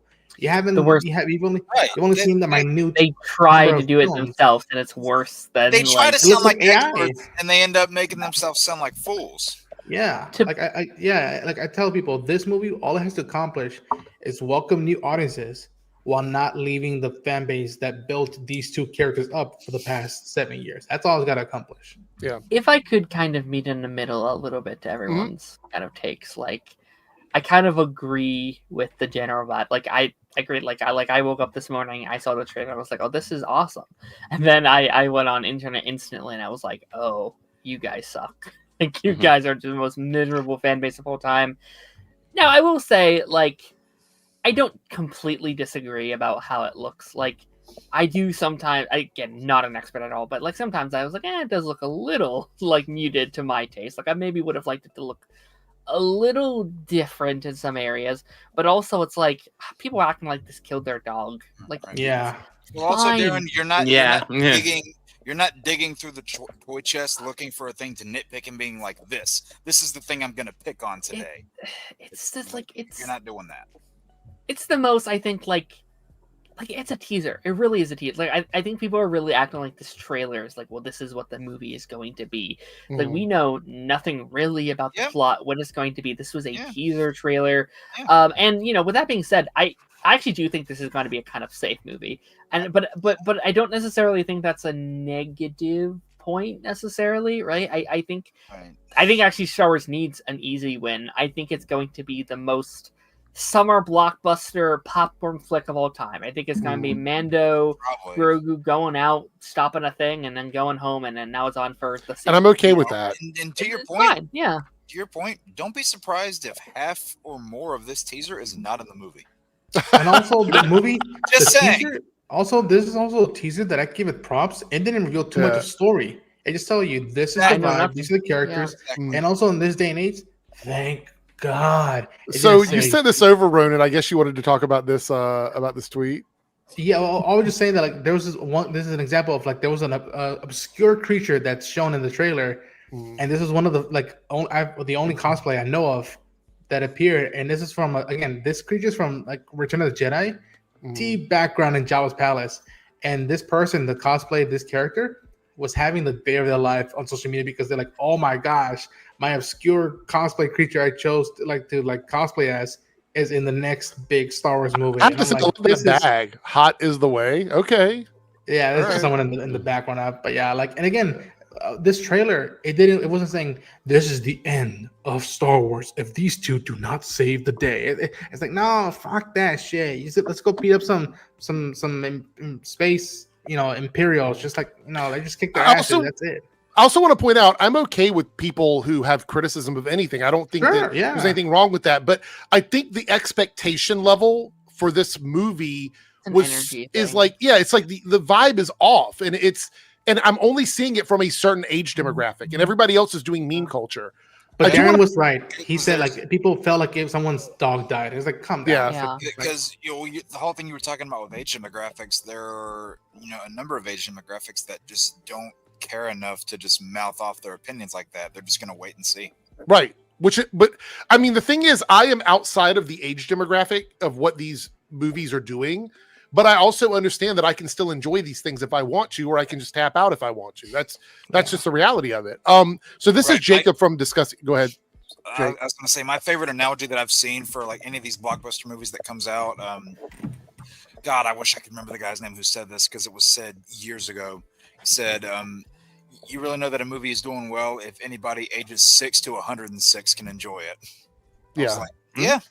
Well, I just want to point out that right now we've noticed that family films seem to be the ones that are pulling in the biggest money in the box office. So I think they're doing the right thing. Like my 70-year-old granddad back in the day, like he would go and see those Marvel movies, and he's like out of that age range, so he was still enjoying it. So you can tell that it has wide reach. Yeah.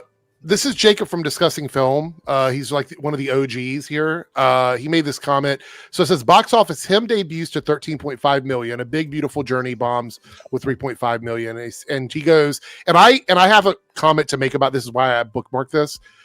This is why I believe no one cares about reviews is bullshit. Audiences rely on critic reviews now more than ever. Him was tracking to close a $20 million opening, got bad reviews, and its box office results collapsed. People are very reliant on positive reviews in decision making. And there's a couple reasons why. One, I think it's money. I think people just don't want to spend money on something if they think it's going to be bad. Number two, the studios have used IMDb and Rotten Tomatoes and all these different outlets to advertise their movies now for years. My thoughts on this are, do not, if this is a problem and movies are tanking like this, hold the critics' reviews until after the opening weekend and change the culture about how these reviews work. I know it sucks, but if they believe this is the problem, they could fix that problem by doing that. They could fix it easily, because if it's reviews that are the issue, then they could change that. I think review culture is out of control. I think it's literally out of control. Not because of legitimate critics who do it for a living and work for magazines. Yeah. The internet as a whole, everyone thinks that because they have an opinion, they are a movie critic. They're two different things. Right? It's two completely different things. You can have an opinion. You can be an influencer that talks about stuff. You can even be on a podcast like we're doing right here where we're talking about stuff. But that's not the same as being someone who is an actual legitimate movie critic. Well, even then, there are ways that you separate, the actual critics from the people like us, or the people who claim to be, legitimate critics, but then they fall flat. The problem is the general audience doesn't know the difference, though. Well, the way you can tell that apart is whenever you are asking someone to elaborate on their critiques, they'll often say the most generic statements and can't go into it when asked. I think we're far beyond that, though. We're in the era of podcast bros getting on here going, diversity sucks. I don't want to see black people in movies and women are the ruin of everything. That has replaced actual criticism. Yes. Well, that's not even, and I've said this before too, they're saying a lot of these like popular trending statements that are just what the general public is saying without actually knowing what the statement means, so they don't know whether it applies or not. They will, I hate that this is a thing, but half the time they won't even actually see what these products are in question. They'll just hop on the bandwagon because it's a popular thing to do on the internet, and it's honestly a little bit sad. I just want to point out, and Bob and myself probably know this really well, we have been covering this stuff for a long time. It is far beyond nuance and understanding what critics are saying. I know that a lot of people on the outside might believe that's the case. I am a staunch believer in film criticism being completely destroyed on the internet. I don't think it exists the way it used to back in the day. I think that the Chud channels, the Grift channels, the monetization of everything on social media has ruined film criticism, because you cannot have a conversation about things like cinematography, sound design, art design, lighting, unless you're in a very specific niche bubble. And that niche bubble isn't what gets clicks. That's not what gets people to tune in. It's not what the studios are looking for. It has been destroyed in 2025. And I think the problem is the studios need to do something about it. And the first thing I think they need to do is cut back on all these influencers and dude bros they're inviting to these fucking premieres, and just go back to letting the actual critics come in and review these movies. That's what I always make it a statement when I do my reviews, even if it's a movie that I liked but I wasn't crazy about. I'm like, this is my opinion. If you want to go make your own form your own decision. But again, if it's a movie I really, really, really dug, I always say it is absolutely worth the price of admission. Now, that is up to the person who chose to click on the video, if they want to actually listen to my thoughts and give a movie a try, or if they're actually wanting to, in general, give the movie a try itself without my point of view. Because I'm not blind to how much pricing has gone up in the years. And again, another thing connecting again to Man and Grogu, it says in the poster, says only in theaters. The poster says, right. Yeah. Let's see if Disney has the cojones to actually stick by that and not just pivot or tap down after a week. They have so far, though. And ship it to Disney Plus. Disney's very good about that. Yeah, Disney's the best studio about giving things. They give them more than what they ask for. They typically ask for 45. Disney gives them like 60 days of exclusivity. People have 2 months to do I really want to? I know people who are not gonna like the movie going into it or after. They're gonna say, "Oh, I should have just waited for Disney Plus." No. You have to wait 2 or 3 months if you really want to see this, and if you're lucky by then, you don't get spoiled on stuff. I do a lot of reviews on my channel, and the one thing I always say is, never, ever, ever let any reviewer talk you out of seeing a movie you're interested in, because you don't know that you're going to agree with me. If you saw there's something you want to see, and I say I don't like it, don't take my word for it, because you may not agree with me. I said only use a review if you weren't that invested. Like if you were like, well, I'm on the fence about this, and then I say, okay, I didn't really like it, then maybe because you weren't that invested. I said, but don't let somebody sway you from seeing something that you were really wanting to see. Let me kind of jump in here. So I wrote for a newspaper for 2 years. In general, you don't write, this is my opinion, that's assumed. But the issue is less that. It's more that we have so many very loud voices, some of the loudest voices in movie YouTube, saying that this movie isn't against men. This movie is against our society, and pushing that crap. And it's gotten worse, and arguably is rotting our whole culture, not just our movie review culture. And that is kind of the issue. It's no what these guys do. They pose it as movie reviews, and it's just so frustrating. And dealing with it for years. This is honestly something though. This isn't necessarily even a new thing, but negativity runs the culture. It always has. Look at news stations for the last however many years. Look at, like you said, like newspapers for, however many years. If you write an article that's like, puppy was saved by a nice old man, no one's reading that, right? Because why would we? But if you're like, old man murders a dozen puppies and wears its skin, everyone's like, whoa, I have to read this. I got to see this. And the same happens in this. That gives everybody a common target, no matter who reads it. So that's the thing that they all jump on together. Yeah, like if it's a positive movie thing that we're putting out, it's like, okay, he liked it, cool. But if it's negative, it's like, well, I have to see why does he hate this movie so much? Why is it woke garbage? Why did it, destroy the industry? Why this? Why that? So it's like I understand why it's happening, but we need to bring back nuance. We need to bring back a little bit of something, because honestly, 99% of the things I watch are like in that or 99 is a bit much, but like in that middle ground of okay to good, right? Yeah. Very few things I watch are the best things I've ever seen. Very few are the worst things I've ever seen. Yeah. There's that good to kind of gray to okay area where most things usually lie. Yeah. And people like to only exist in the greatest things I've ever seen or the worst things I've ever seen categories. I feel like we've just been warped so much as a society to where the negative things stand out so much more than the positive things. And those are the things that we often want to give that much more attention to, because it's, again, the common practice to just harp on something. Well, yeah, it's the frustrating thing, because so much like Darren was saying, so many movies are in the middle ground. There's so many movies I've seen where I'm like, that's pretty good. I mean, Captain America: Brave New World. Right. I was disappointed with it, but I wouldn't say it was bad per se. I enjoyed it. I don't think I'll ever watch it again. But that doesn't get clicks. So now all of a sudden I have to say worst movie ever. Marvel bombed.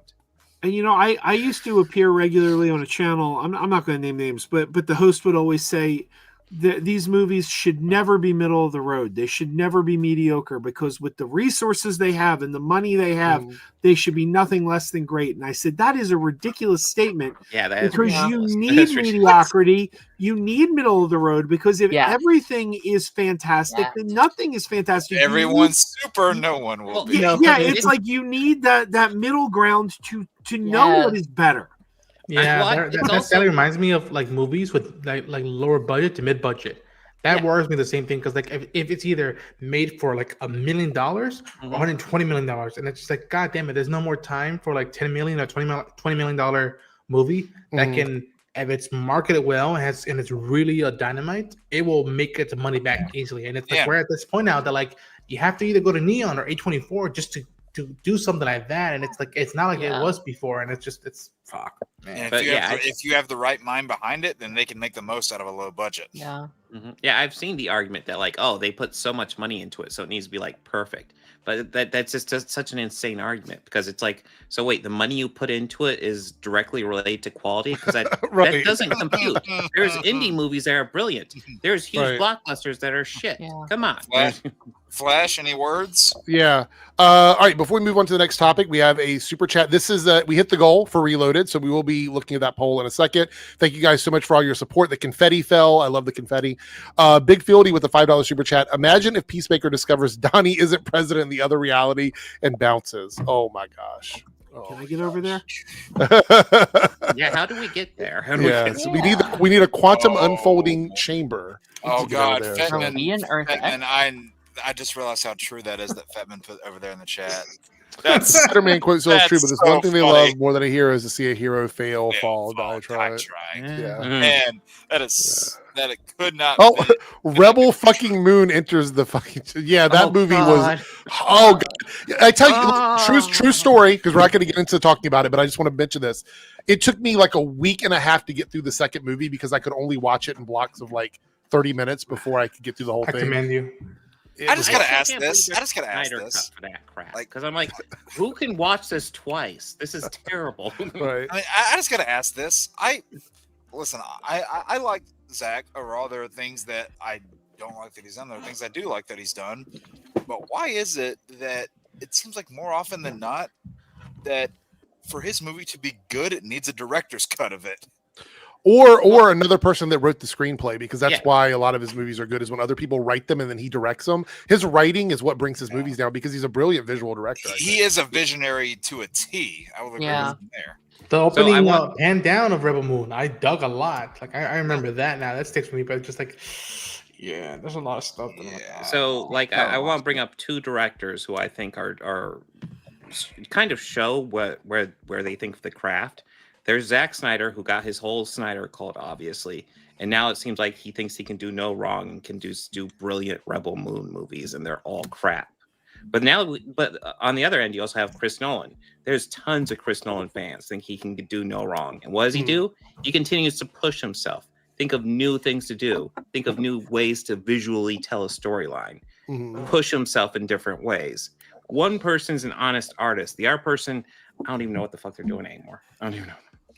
Oh, are we doing this again? Darren's looking out. All right, so we're going to talk about this now. Oh, my eyes.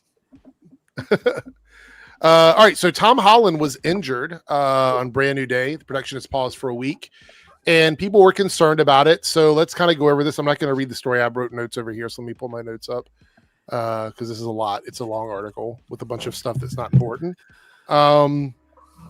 I mean, I know that this news. I know this news was like delayed by 2 days, from what Lance told me. Delayed by 2. Oh, because of the injury, like. Yeah. Okay. It was delayed. So it says on September 19th, 2025, Tom Holland sustained a mild concussion during a stunt on the set of Spider-Man at Leavesden Studios. He was hospitalized and quickly released, but production paused for a safety review. The very next day, Tom Holland attended a charity event with Zendaya and his father. He did leave a little early. Studio maintains the July 31st, 2026 release date, and I've seen people saying that the release date is going to get pushed back because of this. It doesn't seem like it. I don't think so. It says here that mild concussions happen often on film sets, especially when you're doing stunts. They usually pause filming for a few days to a couple weeks at the most. A couple of the examples they have here about injuries on set were here they use this in the article. Harrison Ford had a leg injury, which was a 2-month delay on The Force Awakens. And on Iron Man 3, RDJ had an ankle injury that caused a 6-week reshoot delay. I didn't know that. Wow. I know that Harrison Ford had a door incident on Star Wars Episode 7, I believe. The Millennium Falcon. He basically like stubbed his toe on it or something like that. Wasn't that this situation? Okay. No, like I think Harrison Ford just had a door mishap on set of Star Wars. Yeah, JJ was freaking out, and he's like, hey, get it off me, we'll be fine. Since Tom Holland is cleared for public appearances and the injury is mild, significant delay is unlikely. Filming schedules will shuffle around him until he's back, meaning they will continue to film scenes without him until he returns. I was about to say, if they still have scenes to do without him, they can still like do this and not lose any time. I just don't understand how stuff like this. I kind of made a joke about it with my thumbnail, but I don't understand how stuff like this can spiral into the movie's canceled or it's getting paused or whatever. I don't understand how that the article's literally right here. And you read it and it says mild concussion, 1 week delay, filming has not been the release date hasn't been changed. All of it's in the article. They always that's the thing, Eric. A lot of them on Monday. A lot of them won't read the article, depending on the headline. They'll either read the headline or they'll only read half the headline and just run with that. I mean, I feel like most productions always have a bit of a curve in terms of their filming. Like getting filmed by a week, even a couple weeks, isn't going to push back the entire movie. Like they account for this kind of stuff when they schedule out a movie.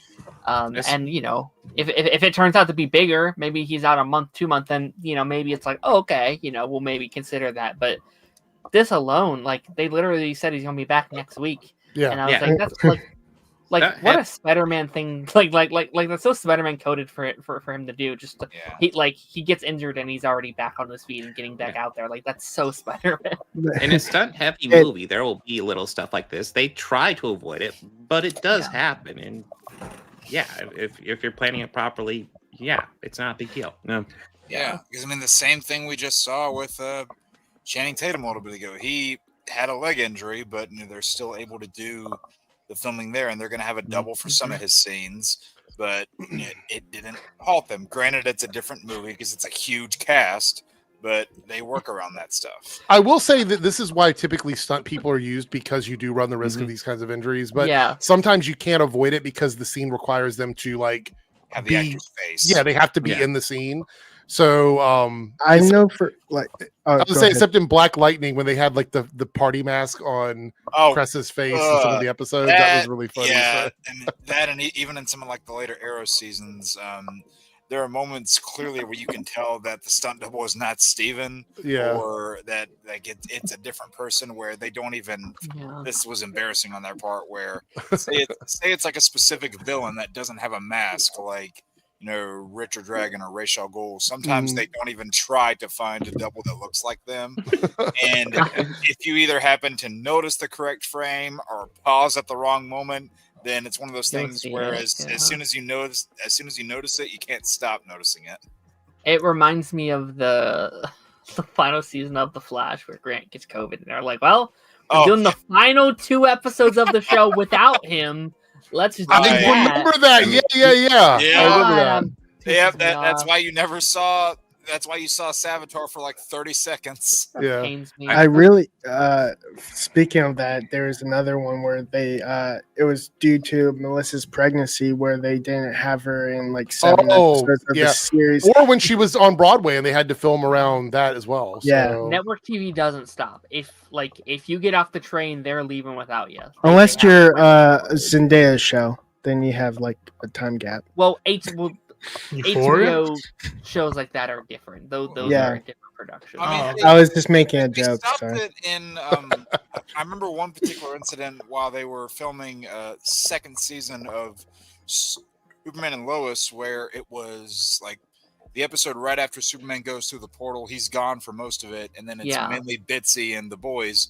Well, Bitsy got COVID during the time they were shooting that episode. So they were shut down for like 2 full weeks. So because like Tyler shot his 2-3 scenes for that episode, and then she was in most of the scenes in that episode, and then once she got sick, they shut down filming for 2 weeks. So Big Fieldy with a $5 super chat says the only thing Snyder has done right is say fuck geeks and gamers. Well, that was really funny. I don't know if anybody remembers this or not. Yeah, but I remember that. And that the most awkward thing of that clip is when he's in stream with them and he's saying all this stuff and they're on camera and none of them say anything back to him. And it's like, you guys shit all over producers and directors and writers. And you have one on the stream with you right now who is literally saying he doesn't have anything to do with your fucking brand. And you say nothing, and then he leaves, and you're like, "Fuck that dude!" It's like, come on, like say it to his face. Why did you wait for him to leave the stream? That was hilarious. Also, go watch Twilight of the Gods. That's Twilight of the Gods is fucking incredible. One of my favorite cartoons. Some of his best work. Yeah, 100%. So much better than Rebel Moon. That was like a million times better. That's a night and day difference. Yeah. We had a $10 super chat from Lone Wolf, who's also a channel member. Thank you, Lone Wolf. A trailer can be exciting. The film could turn out bad. True. You're absolutely right about that. Blair Witch Project. Well, I mean, case in point, I think Joe spoke about how the Fantastic Four trailer totally sold him on the movie, and then he went in the movie and it wasn't as good as the trailer was. Great example, Ant-Man. Ant-Man 3 had a fantastic trailer. I love that. Elton John music. Yeah. And and I mean, I know I'm kind of on an island here, but I really liked that first trailer we got for Superman. I didn't love the movie, but that first trailer I was digging. I would argue Ant-Man 3 surpassed the trailer. Wow. I love that movie. Are we in the hot takes category yet? No, very, very hot. I will never not carry the flag for that film. Y'all are going to love my hot take. I have one ready to go. And I'll say this. Everything I was saying about Amanda Pumpkin is a lot can happen in May. But by now, May, I could be like, that movie wasn't for me. And that is, I will actually now, I'm giving you all a heads up now. That might happen. There's that chance. Oh God, Lance is so right. I just read down in the chat. He is so right. That Flash season 4 trailer, yeah.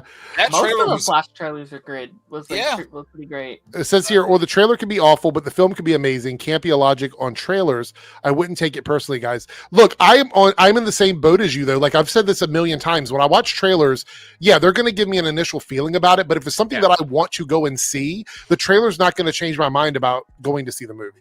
I'll say this. It's important when you're judging the trailer. You judge the trailer. Yeah. I'll say this. Probably the most heartbreaking example for me that I can think of is that final trailer that we got for X-Men Apocalypse. That was a really good trailer. Loved it to bits. And then, they end by showing you the claw out there. Yeah. Which they, should they have revealed that? Maybe, maybe not. But that's a different conversation. Really dug that trailer. Movie came out a couple months later. I'm like, oh, okay, so it was a fluke. All right, we got a couple more topics here. Movie too. The Harry Potter TV series is reportedly auditioning both men and women for the role of Voldemort. And this comes from Daniel RPK of all people. So, and I checked around. This hasn't been corroborated from anybody within production. It's literally just such a great Daniel RPK. But I mean, I don't know. I feel like this is kind of an industry standard at this point. It's not that they're looking for men and women, but they can audition. They can try their best. Especially if it's mostly VFX and makeup. You see this a lot in animation. A lot of female actors will play male characters. That's not technically out of the realm of it. They don't want to. I was just trying to think. Is there anything about Voldemort that requires him to be a male? I mean, besides his relationship with Albus, that's about it, I think. He was always depicted as a troubled orphan boy who has the looks of his father. So there's that. Naruto with the $2 super chats heading out for the night. Thank you, Naruto, for your last donation to the stream, and have a good night. Yes, everybody like the stream if you're watching. We have 100 and some people in here. Make sure you like the stream. All right, finish what you're saying. Sorry, go ahead. I was just gonna say there's a subplot in the books where Voldemort always had jock itch, and that's why he was so evil. I don't remember that. Maybe it was a dream I had. I don't know. You know what? The thing is, and this is one of my issues with scoop culture, is these guys know exactly what kind of scoops they can release that are going to get people talking about something and making videos about it. So even if this ends up not being true, it doesn't matter. I'm shocked they haven't done an article talk about how Hunter Schafer is being eyed for the role. Oh my gosh. It's always always her. It's always her. It's always her or Bella Ramsey. Right. That's true. Yes. That's true. It's shut the fuck up, guys. Absolutely true. Honestly, being eyed for every single role. Honestly, if that to just go along with the gimmick of Voldemort, they should just cast that and then just not say who it is. They should just not actually say the name. You know what's really funny? The man who must not be named. Yeah, right? exactly. Yeah. What I think is funny though is that the way they talk about Hunter Schafer, you would think that Hunter Schafer is the prime actress for every role in Hollywood. Yeah. I mean, it's look, I like Hunter Schafer and I think she'd be great in a lot of roles, but she's not the it Hollywood person at the moment. No. So I don't totally understand. That's the same thing people were talking about. Granted, I know this person's a lot more popular, but it's the same conversation you see had about Henry Cavill. They fan cast him into everything. Yeah. Never leave it alone. And I always, with this scoop culture, there's a few people that I do follow and I do listen to their takes and their opinions. But I always know that when I hear a scoop or an exclusive, I take it for a grain of salt because of how much I've experienced with internet stuff and how much a lot can change. Sometimes in live in live moments while it's occurring, while a movie's being made or a TV show's being made, and some stuff, it's that's a deep hole that even the studio didn't know how that came about. But it's something that feels so certain. I always know there's at least 1% of it being that 1% can change everything. And again, it just goes to show that although I'm enjoying some of these shows that break these exclusive or scoops, I would say, okay, that's a cool notion. I'll wait till the show or movie comes out. Right. I mean, that's when you should reserve your full judgment. Like Yeah. whenever you see the product in its entirety. Yeah. And I also, have Eric's being tickled in the face. So, just real quick, I just want to respond to Ghost Bumbles here. Henry Cavill should be cast in the biopic about Danny DeVito's life. I would be so down. I would be That would be Danny hilarious. DeVito? I have so little regard for scoopers that even if something sounds incredibly reasonable and likely, I automatically assume it's not going to happen when a scooper announces it. Yeah, there's only like this is one scooper, and Darren and Jig know who I'm talking about, that I follow and I watch his shows. That for the most part in one franchise, he's been almost like 100% The bullseye. Insider. Yeah, there you go. But on some stuff he sometimes doesn't get at all. And I always and again he's a character, but like I always know a lot of this can change like that. But I always get kudos because it's like being a kid and watching HBO when you shouldn't be watching HBO. That's the way I always look at it when I watch his shows or hear his takes. Zaya coming through. I hope Tom's Spider-Man movie gets canceled. Wow. All right. that's not going to happen. His last two. In your dreams. I could be wrong. I could be wrong, but his last two made $1 billion. I just don't see that happening. the only Spider-Man movies to make $1 billion. All right, so we're going to update a story that we talked about last time, and tides have already turned, and that is Jimmy Kimmel is now coming back to ABC. This changes every day. I know. No, this was the most recent one. Yep. There are a few stipulations on this, though. He's coming back to the ABC network.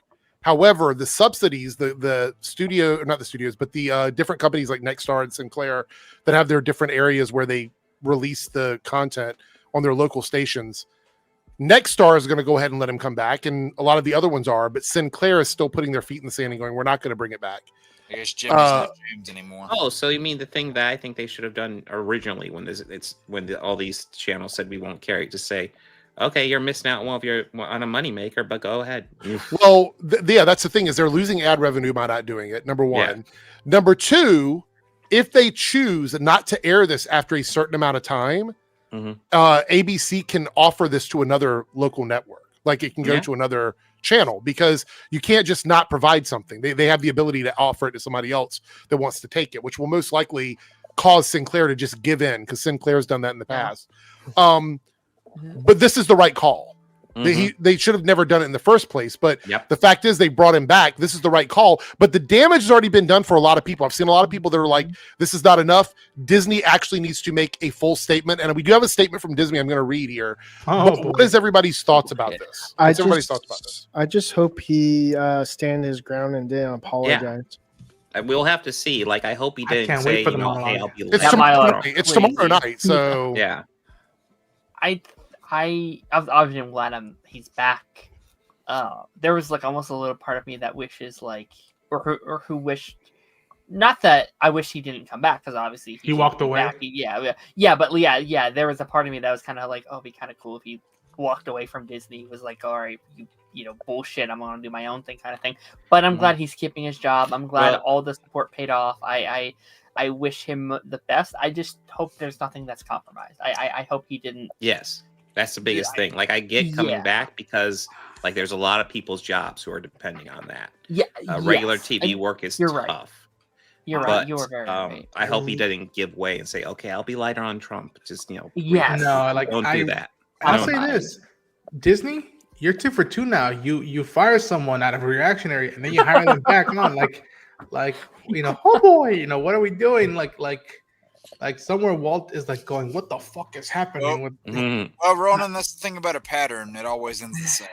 I have two thoughts on this. Number one, I think people are being too hard on Disney. I think Disney handled it bad, but Disney could have handled this a lot better.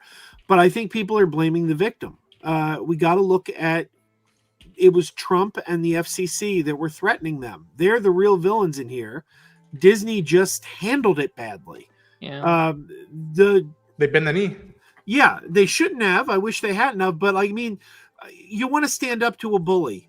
They gave in to the bully. That's not good. But let's not forget, they were being bullied. I think the bad guy here isn't really Disney. I get that. I mean, I agree with you, but the problem is we live in a capitalistic society. Yeah. There's no way to hurt Trump directly without boycotting Disney. And I get what Joe's saying, but it's just like if this was for A24, I would get where you're going for. But this is Disney. They're pretty.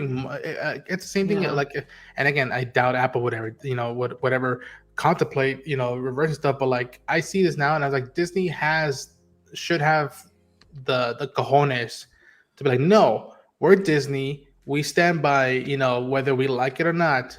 That's an opinion. Well, that's Michael Eisner came out and said he couldn't believe that they did this. He's like, I can't believe that they did this. This is Disney. This company brings in so much money to this country. Yeah. It would be very difficult to try and force them to do what you want when they have access to they're like a $400 billion company. Like it didn't make any sense to me. And you're right, Joe, they handled it incorrectly. And I feel bad for them because a lot of people like Pedro and Tatiana and lots of people associated with them were like, we don't know what else to do. You have to boycott them because there's no choice in the matter with this, because you can't really boycott Sinclair because Sinclair is so large and spread out. There's no way a mobilized boycott works against them. So this was literally the only thing people could do was to say, we're just not going to buy Disney products. I just don't know what else they could have done. The other thing I will say here, though, is I kept hearing that if you get woke, you go broke. But it sounds to me like they went broke when they didn't go broke. They lost in just a week's time $4 billion in market value in a week. And it was still going down because people were canceling vacations. And that was just in market value based on the stuff that we know. There's stuff that we probably don't know. And it's anecdotally, when I logged into my Roku today, we were going to watch a movie. They were advertising the Disney Plus bundle with ESPN and Hulu for a low price. Get your Disney Plus bundle for like 50% off for the next 6 months. Yeah. So they clearly were losing people because of this. They clearly were. I get what Joe's saying. I completely get what Joe's saying. But I again, it's that angle of just like, and again, my joke was like 2 for 2 now. And it just like, and the perfect symbolism of all this chaos was someone protesting, holding up a sign. Did you even watch Andor? It just like it's like you yourself told the story of just like like it's just. I don't think he's gonna cave.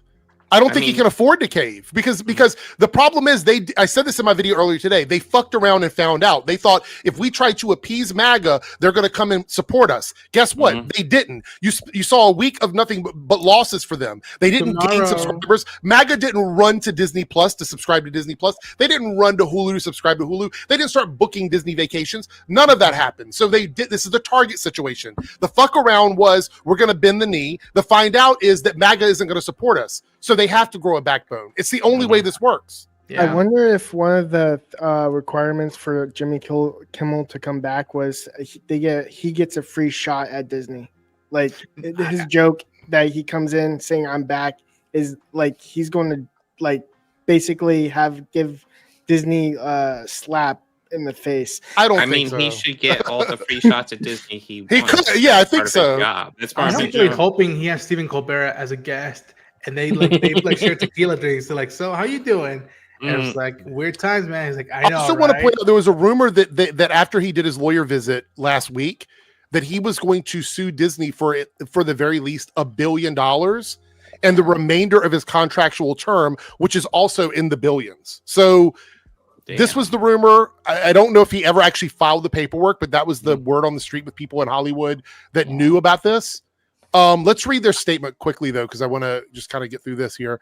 Last Wednesday, we made the decision to suspend production on the show to avoid further inflaming a tense situation at an emotional moment for our country. It is a decision we made because we felt some of the comments were ill-timed and thus insensitive.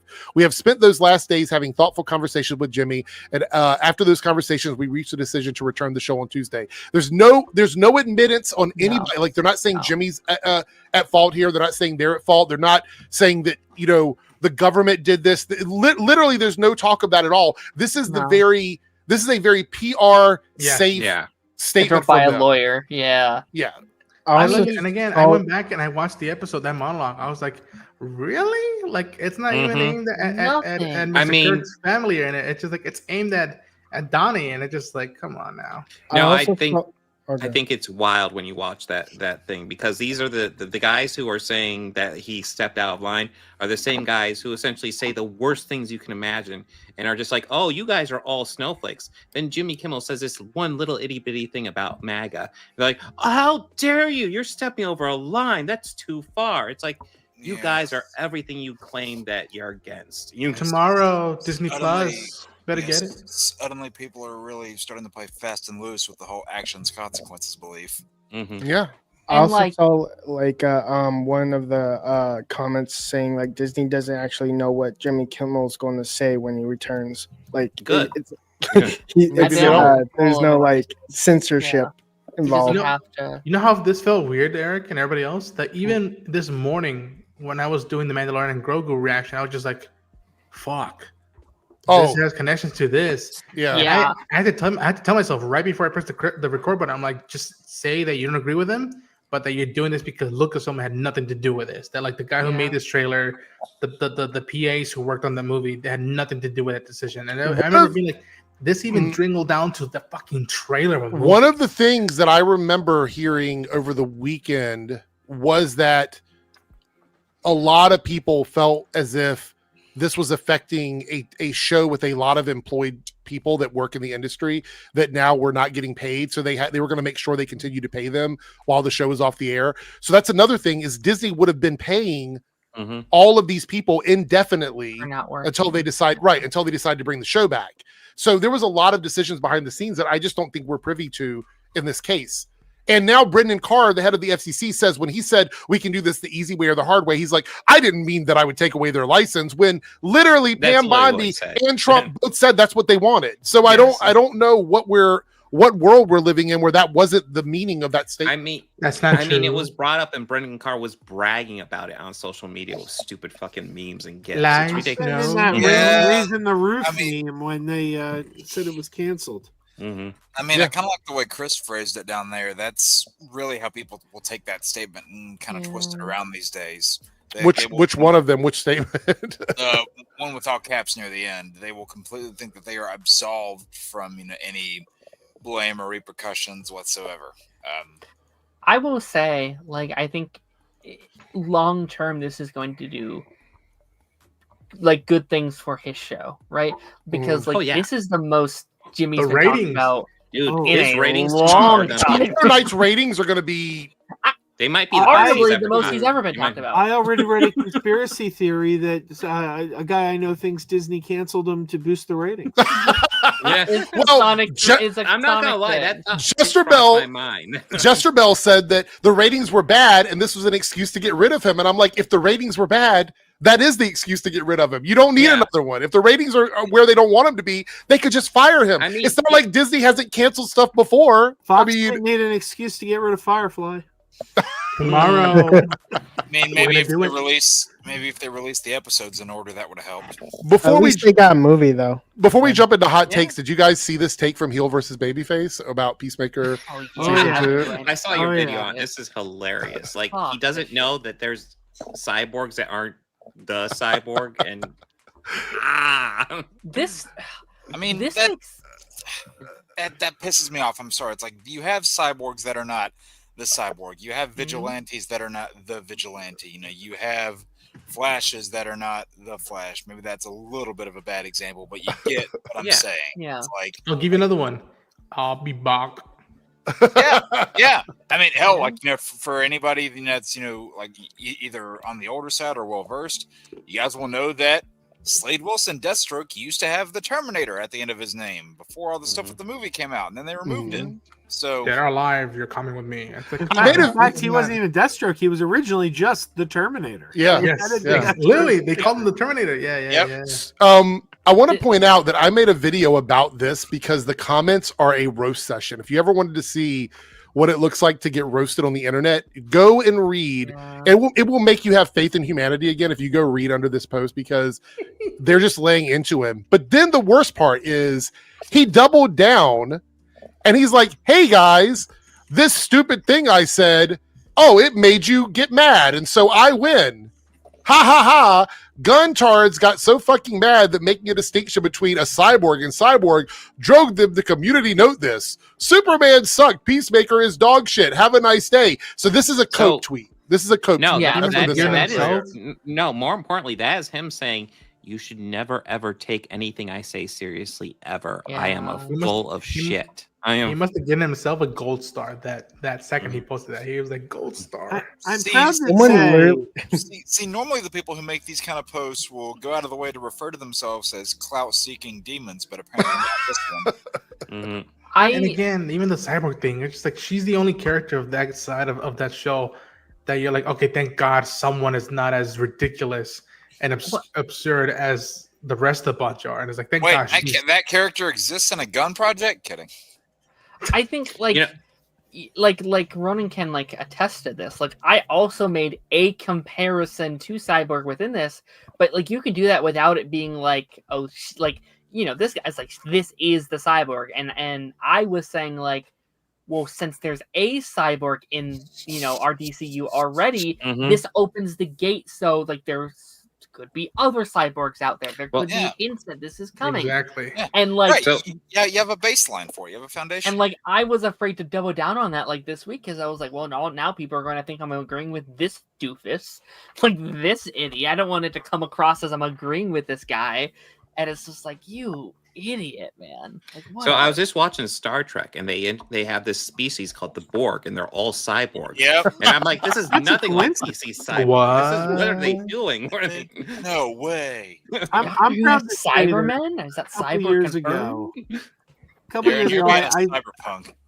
I said something really childish on Twitter to heel versus babyface, but it caused him to have a complete meltdown, and I was just pleased with myself. He crashed out.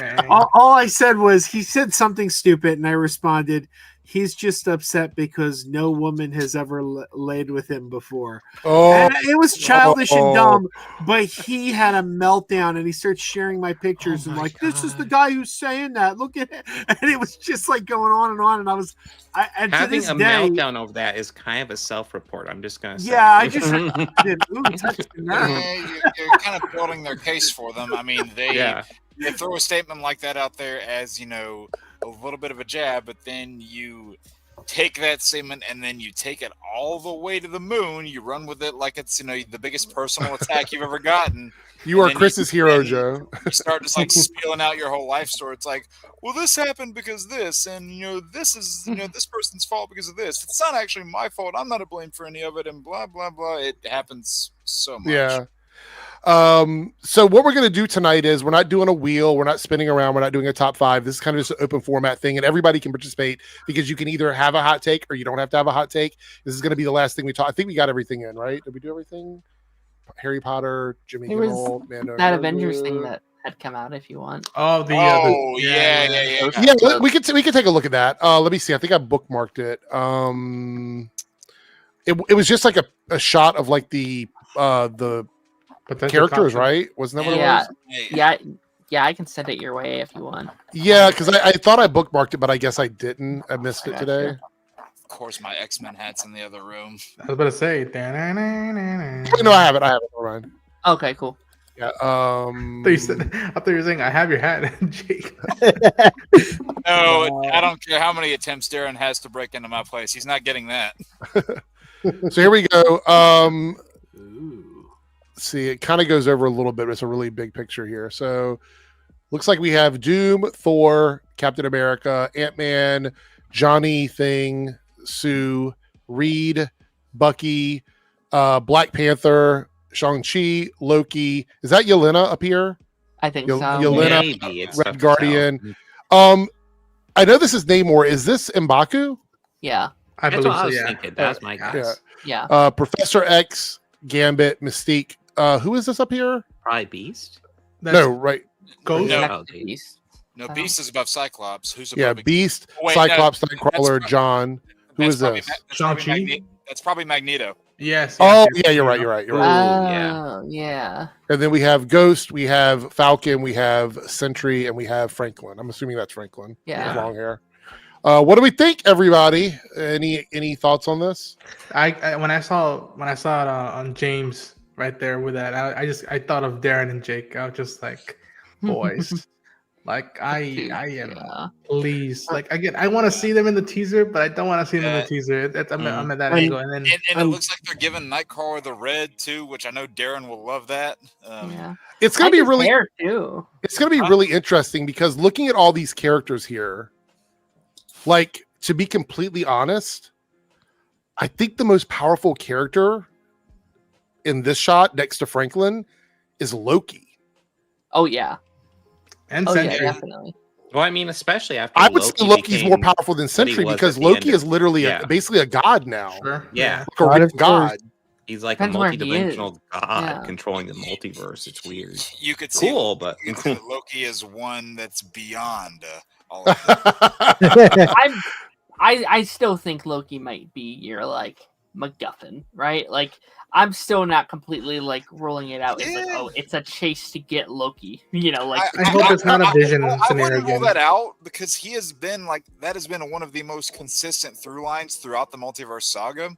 So I would not rule that out as him playing a pretty significant role.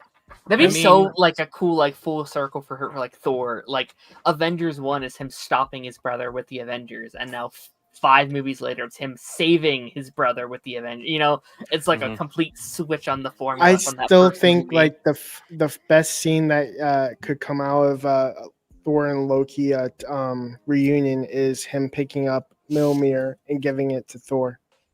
Who? Loki picking up the hammer and giving it to Thor as a that'd be a huge character shift. That'd be cool. yeah, I'd be like No. that means Loki is worthy enough to be a good guy to hand it to Thor. I can't wait for Mystique to just look like a regular person for the entire movie. So. That'd be amazing. Also, here's a little bit of an odd question. You think Alan Cummings' Nightcrawler is going to have like all those tattoo designs over his body that he had in X2, or are they going to leave those off? You think? I don't know. That's a good question. Again, this is more accurate to the comics. I am happy to have him back because, like, yes. You know what makes me I excited? actually liked. You know what makes me excited here is the outfit the Cyclops is wearing. That's probably the good biggest takeaway for me. Looks like 97. Yeah, I love that. Exactly. I can still hear Darren like when we were doing the Doomsday Chair review, him saying, "I need to see James in the suit. That's neat. I need that." I can still hear him saying that. I'm just like, there it is. Yeah. I will say though, in this lineup, I'm looking at everybody here. I think Loki and Franklin, outside of like the physical realm, are the most powerful characters, and Doom, depending on which version of Doom we get, would be up there.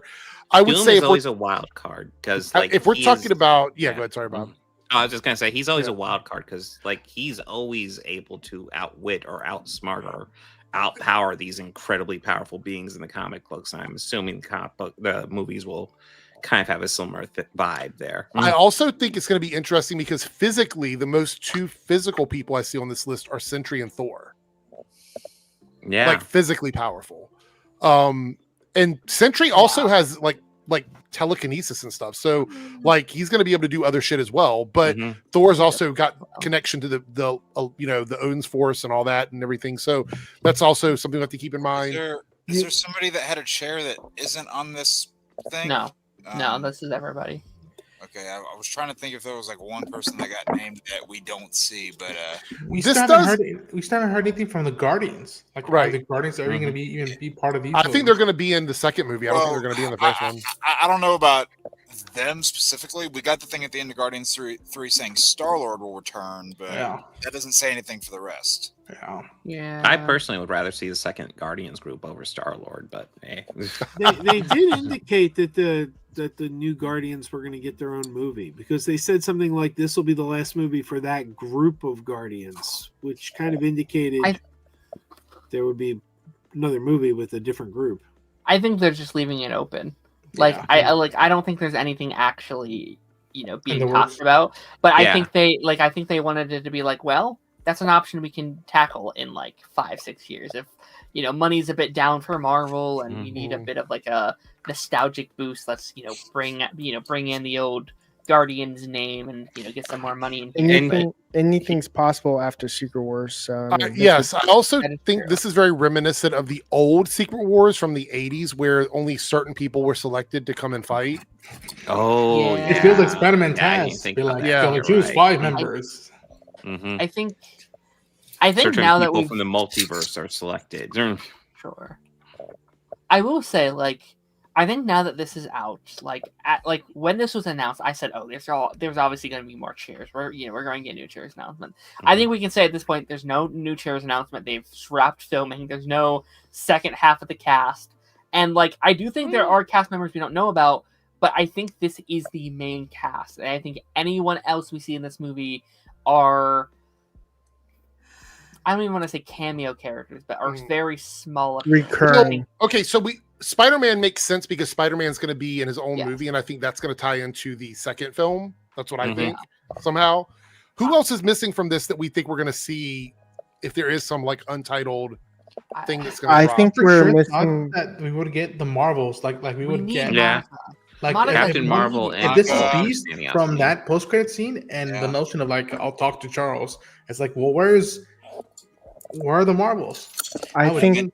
Yeah, I mean, I still think there's a chance we get Strange. So yeah, I'll be shocked if Strange, Deadpool and Wolverine aren't in this. Oh, and this one, I don't know, but the next one definitely. Wolverine, especially because you've got all the original X-Men in there. How are you going to have Cyclops and Nightcrawler? You're going to bring these guys back, but not.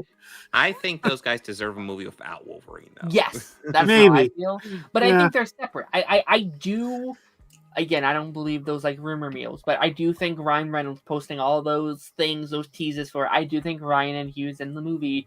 I do agree with those rumor meal stuff where it's Loki has his own team of Avengers, or he has his own team, and I would not be shocked if it's his cast in his movie, Deadpool, Wolverine, maybe Gambit. Maybe Elektra, the actress. She made a post recently about something's coming, and we're what does that mean? Some of that stuff. It's maybe even Steve and Peggy, if they go that I could see him having his own little separate multiverse. He's gathering team. So to go on what Darren's saying is, I think Deadpool and Wolverine would go really well with Loki because of the fact that they're anti-heroes, and also not specifically Wolverine, but that Pacific Wolverine killed his entire team, so he's technically an anti-hero. But I think that Loki would be Logan, I need you to. I mean, Wolverine's always been kind of an anti-hero, so yeah. Probably Logan would be you know what? I'm done with the whole superhero stuff. I have a kid now. I already saved the multiverse once. He's Logan, we need your help. Why? Because your old team needs your help. And he sees them. And he's oh my gosh, they're still there. And it's but do you risk it to help them out, even though you know that it's a risk? And it's hopefully he learns that by then. All right, Scott needs my help. The official tie-in that I was thinking is they literally had their hands on the strings of fate or whatever, where they were pulling the vines that Loki is. So I think that's a great tie. I think Loki sensed them touching the timelines to hold them together. So I think that's why he goes and recruits them. If that makes sense. I think it's a nice line comparison to Well, I hopefully the TVA plays an element. That would be nice that the TVA is back and it's just okay. I was about ready to say TVA is not really much of a thing anymore.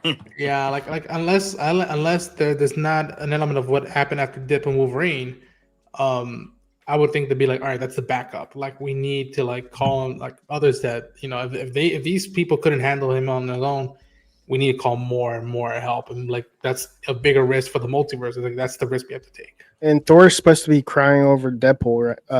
So I just don't know if we'll get a payoff to that. I'm pretty sure somebody's probably already done this, but I was just looking at the characters and I was trying to figure out the rhyme or reason behind all this. So we know we have Doom, who is going to be the main antagonist. So we know we have him. Then we have the new Avengers. All the Thunderbolts are here. All the ones from the Thunderbolts movie. We have the current roster of the Avengers. And tell me if I'm wrong here. This would be Captain America, Thor, Ant-Man, Shang-Chi, and Falcon, right? That would be the Avengers. Sure, yeah. I mean, then we have the Wakanda team, which is basically the new Black Panther, Namor, and M'Baku. They would be together as a group. Yeah. And then we have the X-Men, which is Professor X, Gambit, Mystique, Cyclops, Magneto, Beast, and Nightcrawler. And then Loki sort of as an outlier character, not really aligned with anybody. So we have the Avengers, the new Avengers, the Fantastic Four, the X-Men, Wakanda, and some outliers. The only connectivity I could see it, besides they're all under the Marvel banner, is that there's at least a member from each group that's a Illuminati member. Right. Captain America, Professor X, it's fantastic. Well, Black Panther. Actually, has Sam Wilson ever been in the Illuminati? I know he hasn't, but they're gonna play him up because he's Cap. Yeah. And like Captain America variant has been an Illuminati. Okay. Yeah. My theory is, I wonder if Loki pulls these characters together to go against Doom. The representative.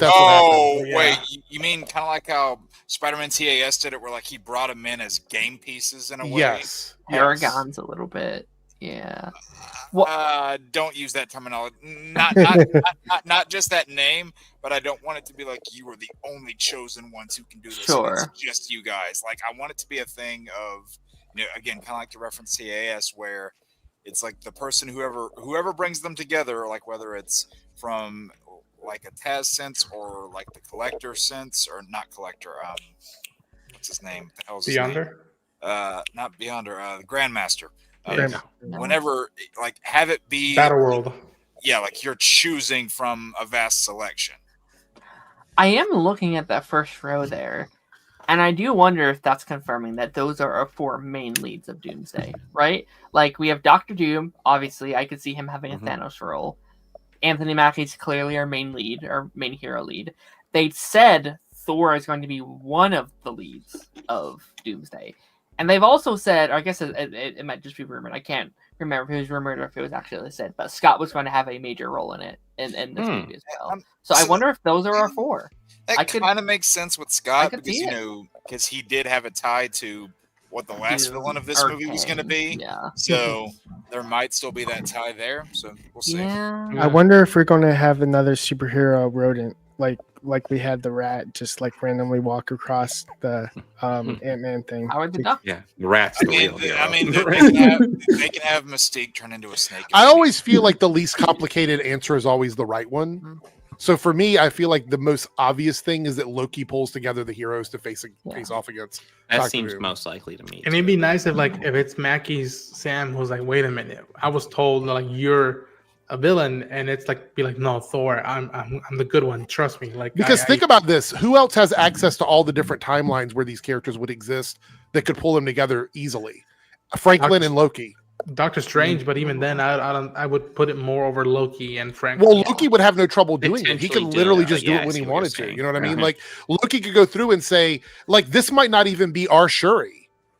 It might be a Shuri from a different timeline. We don't know. Yeah. We have no clue because we know the Fantastic Four is going to be from their own little timeline. Right. They have to get here somehow. Right. That's the same thing with like the Fox X-Men. They're likely not going to be the same continuities that we know. It's just going to be. Well, that Cyclops is dead. There's also nothing saying. I mean, like they have raw dogged these timelines so hard we don't know what's consistent anymore. Did you see this? Oh, Madam Web could bring them all in. Guys, Madam Web is going to be the key movie to understand. You know what I'd love? Her web connects them all. I love it if we got like the old wrinkly Madam Web to bring them all in. Oh no! I would love if just one of the cast members that was announced on those chairs, their only role was a Mystique. It was like a Mystique fake out where like they turn into like Thor for 30 seconds and that's it. Or that would be something funny. Like that. That would be pretty funny. Cameron with the $5 super chat, and then we're going to see if anybody wants to drop a hot take. I have one, and we'll see what people think about it. Eric, I want to see Luke Fox Batwing and Jace Fox Batman and Naomi and Joker's girlfriend Punchline and Ghostmaker in the DCU. Wow. Okay.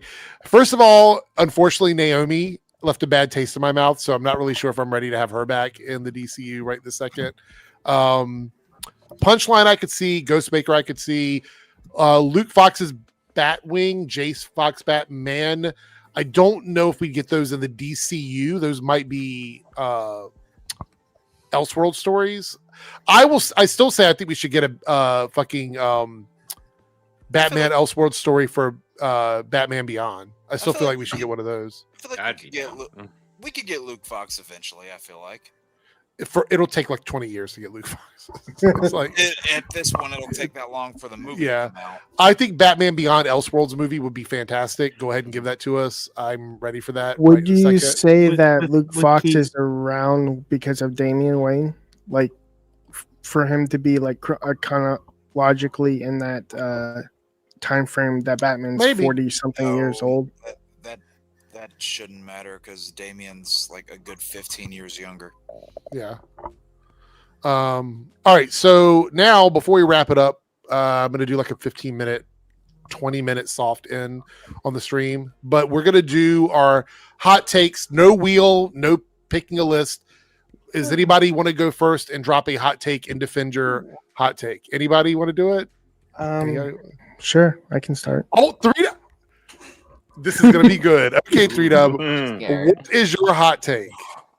I technically have 3, but since I'm going first, I'll do one. Let's go with Quicksilver's death was quick and forgotten just as fast as he appears. And I wish we got more of them. Oh, so your hot take is you wanted... So that's not a hot take. Yeah. Eric, for me is Eric, you might need to give a definition on what a hot take is because we're about to get a lot of cold takes. Okay, I get it. Since that one isn't a hot take, I'll go. A hot dog is basically a breaded taco. What? Because we eat it like a taco. Very different contrast. Hot takes, failing at food analogies. You're on a roll. Before we do this, in the chat tonight, the food we're going to be throwing is a hot dog if it's bad, and a taco if it's good. How fitting. So hot dog's bad, taco's good. For all these hot takes. Yeah, that's not going to be. You have 3. That's 2 of them. I'm going to give you an opportunity to drop one more because I feel like we went from Darren said a cold take to I think a slightly spicy take. So what is your final hot take? Interpreted wrong at all. You had one more.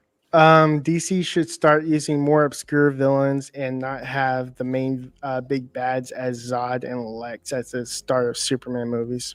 That's a pseudo hot take. I know so a lot of people like the more popular big bad. So don't I see some hot dogs being thrown at 3Dub already tonight. So I like hot dogs, so throw them at me. This is what I'm saying. Jason says hot take Fantastic Four was meh. Okay. Ooh, Yeah. I don't know about that, Jason. I'd agree with that. Wow. All right. Wait, Tony says beef between buns and a shell. Interesting. We call that never mind, I'm not gonna say it. Cameron, I'll look when we're done with this. I'll look for that when we're done with this. But thank you for the super chat right here. The Kojima and Jordan Peele game trailer came out. We'll watch it after we're done with our hot takes. I got a feeling these are going to go very quickly because I don't think there's a lot of hot takes here right now. So we'll see if anybody has a better one. All right, so who wants to go next? Because 3Dub gave us mild takes. Mild takes. Spicy one, I think. Okay, go ahead, Darren. I'll go after Darren. Agents of S.H.I.E.L.D. Season 4 is better than anything Marvel Studios has ever produced, and it's not even close. You might want to refresh everybody on what season. I know what season. I think it was the AI watching thing. It was the Ghost Rider AI It season. was Ghost Rider, Ada, the like good version Life of Model Captain Decoy America. season. Yeah, the L&D Life season. Model. That's the season I bailed on. Oh, I like the first 3 seasons, and I was like, I'm done. wow. Season 3. Yeah, Season that the season Darren's talking about is the Life Model Decoy AI Ada Ghost Rider season. It's Oh, been a while. I definitely remember liking season 1, really liking season 2, and then season 3 kind of dropped. And like early season 4, I kind of firmly dropped it just because it. Yeah, I thought they made a loosely terrible on from 3. mistake when they wrote out their 2 best characters for a spinoff, and then the spinoff didn't get picked up. And instead of bringing them back to the show, they still kept them going. That's not a hot take. That's a hot take though. That's a take I agree with. They I were agree with filming that other one. stuff. You Like could tell that- they couldn't. they had to find other jobs in between, which kept them away from S.H.I.E.L.D. I bet if they were both available full time, they would have come back. But Mockingbird was one of my favorite characters. You could so tell that LMD story was inspired by Earth's Mightiest Heroes and what they did with Skrulls. God, that season's so good.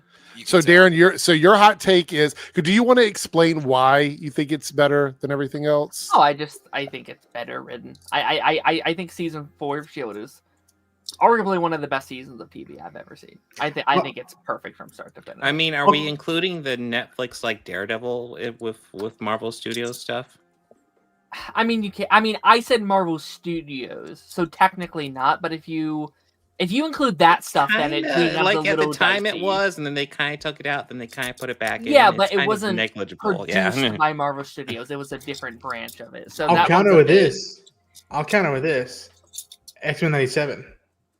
Tops that. I still think it's slightly better. But really, both are right there. Both are. Okay. I mean, I'd also say 97's better than most of the MCU. So I would agree with that. I'm with there too.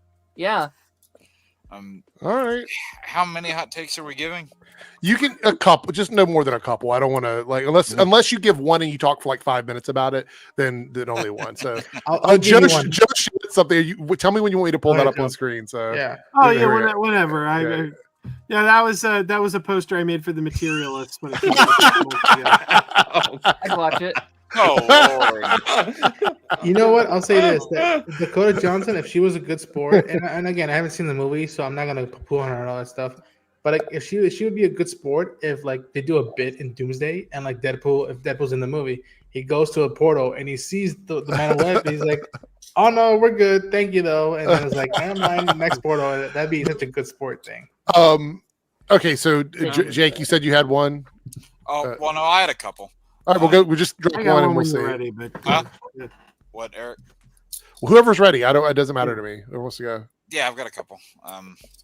So I'll throw out two kind of quickish ones because I won't spend as long on them, and then one will get the most of my attention. These first two are probably not going to be any surprise at all, but in regards to Marvel, and in regards to Thor, I think his first solo film is A, his best one, and B, his only good one. Ooh. So hard. That's not too much of a hot take. In some regards, I agree with that. No, third one's the best one. Come on. I think Thunder's the best one. I like at least half of Wait, what did you say, Joe? You think what? Love and Thunder is my favorite. Oh no! Really? The original. that is a hot. That is a hot take. Yeah, but no, I've never really connected with Ragnarok.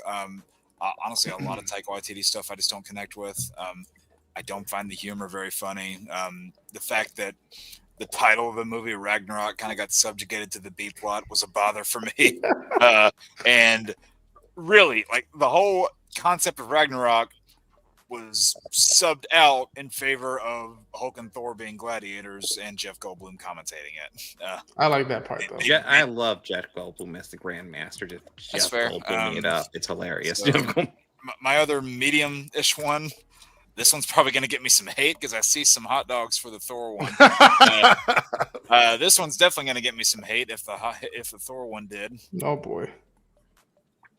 I think that so next to George Clooney, Robert Pattinson is my least favorite modern Batman. Is it least favorite or favorite? Yeah, least favorite. Okay. Next to George Clooney, he's my least favorite. Next to George Clooney. Wow. Ronan is really. What about the Titans, Bruce Wayne? I mean, that was terrible. Not even counting. So you thought Jimmy Kimmel was better? No, I just didn't really connect with that one because I thought his Batman was fine. I thought his Bruce Wayne was not great. And granted, people make the complaint or the defense of year two. We saw Bruce Wayne's earlier than year two, who got more development than that. So that's where it bothered me a little bit. But also, there were other issues I had with that movie. He wasn't my biggest issue, but I will say the stuff. on the writing side and on Andy Serkis' performance as Alfred, I was able to get into it, but Rob as Bruce Wayne has not sold me yet. And my biggest one, this is probably the one, and this isn't maybe like my hottest take, but the reason I'm like giving this one the most attention is because it's the one that, and I'm not saying everybody will agree with this, but any negative thing people can say against it, I have a defense for. That doesn't mean people will be changed if I give a defense for it. Ronan and Darren will not be shocked by this at all, but I consider when it comes to the Spider-Man movies, I love that you earlier. Go for it. Ronan saw this coming already. When it comes to the Spider-Man movies, specifically the Tobey Maguire ones, I would put 3 on the same bar as 1 and 2, and that they're both great films. And I would say that except for No Way Home, 3, I think 3 is better than every live-action Spider-Man film we've gotten except for No Way Home since then. I wanted to dirty. And I know You broke DJ Eric. I know probably everyone on the panel is going to disagree with that one, but I'll say this. I'll dive into reasons. I love the thematics of the movie, how it centers around growth, redemption, learning forgiveness, and how every character at some level is dealing with a form of addiction. Whether it's Peter, who's addicted to finding his uncle's killer, but then his addiction is enhanced by the symbiote, so he's addicted to that power. Mm-hmm. You have Sandman, who's obsessed with saving his daughter, and he'll do anything to do it. Sandman's also not only one of my favorite Spider-Man villains, but one of my favorite Marvel villains, period. So I was glad to see him used in that way.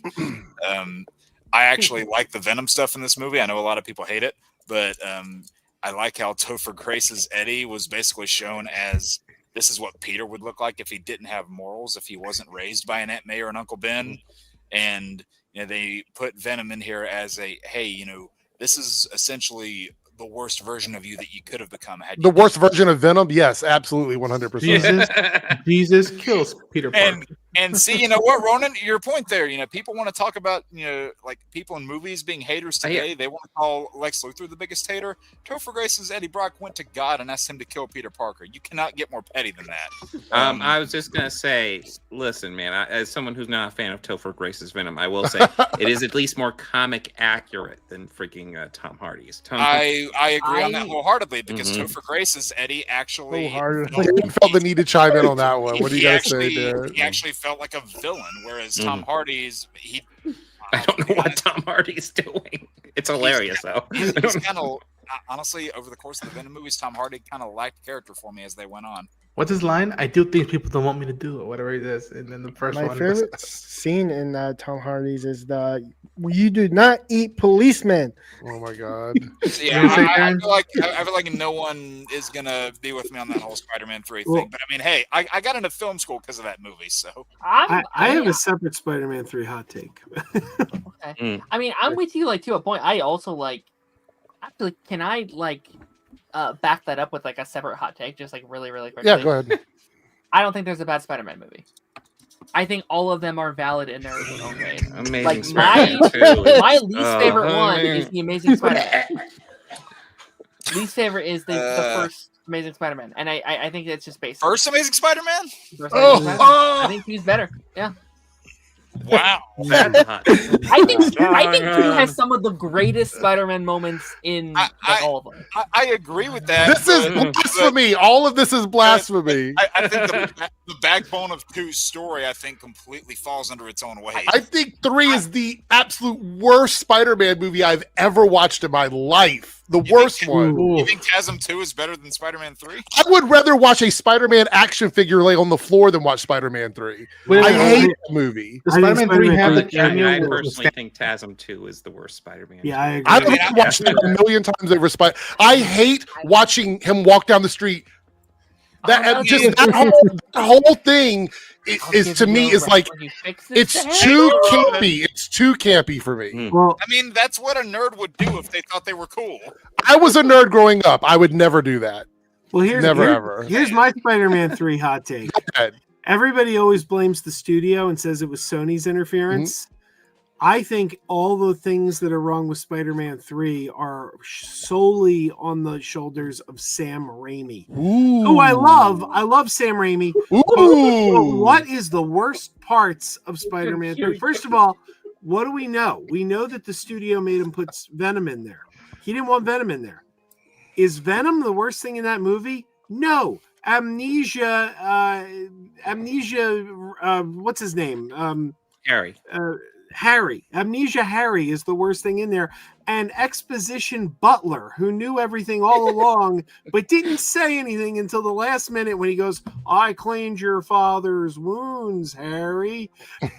You know, they gave Harry the amnesia stuff because Venom was forced into the movie. So they had to sideline Harry for a little bit of it because he couldn't be going after Peter the whole time while they have to do the Venom and the Sandman stuff.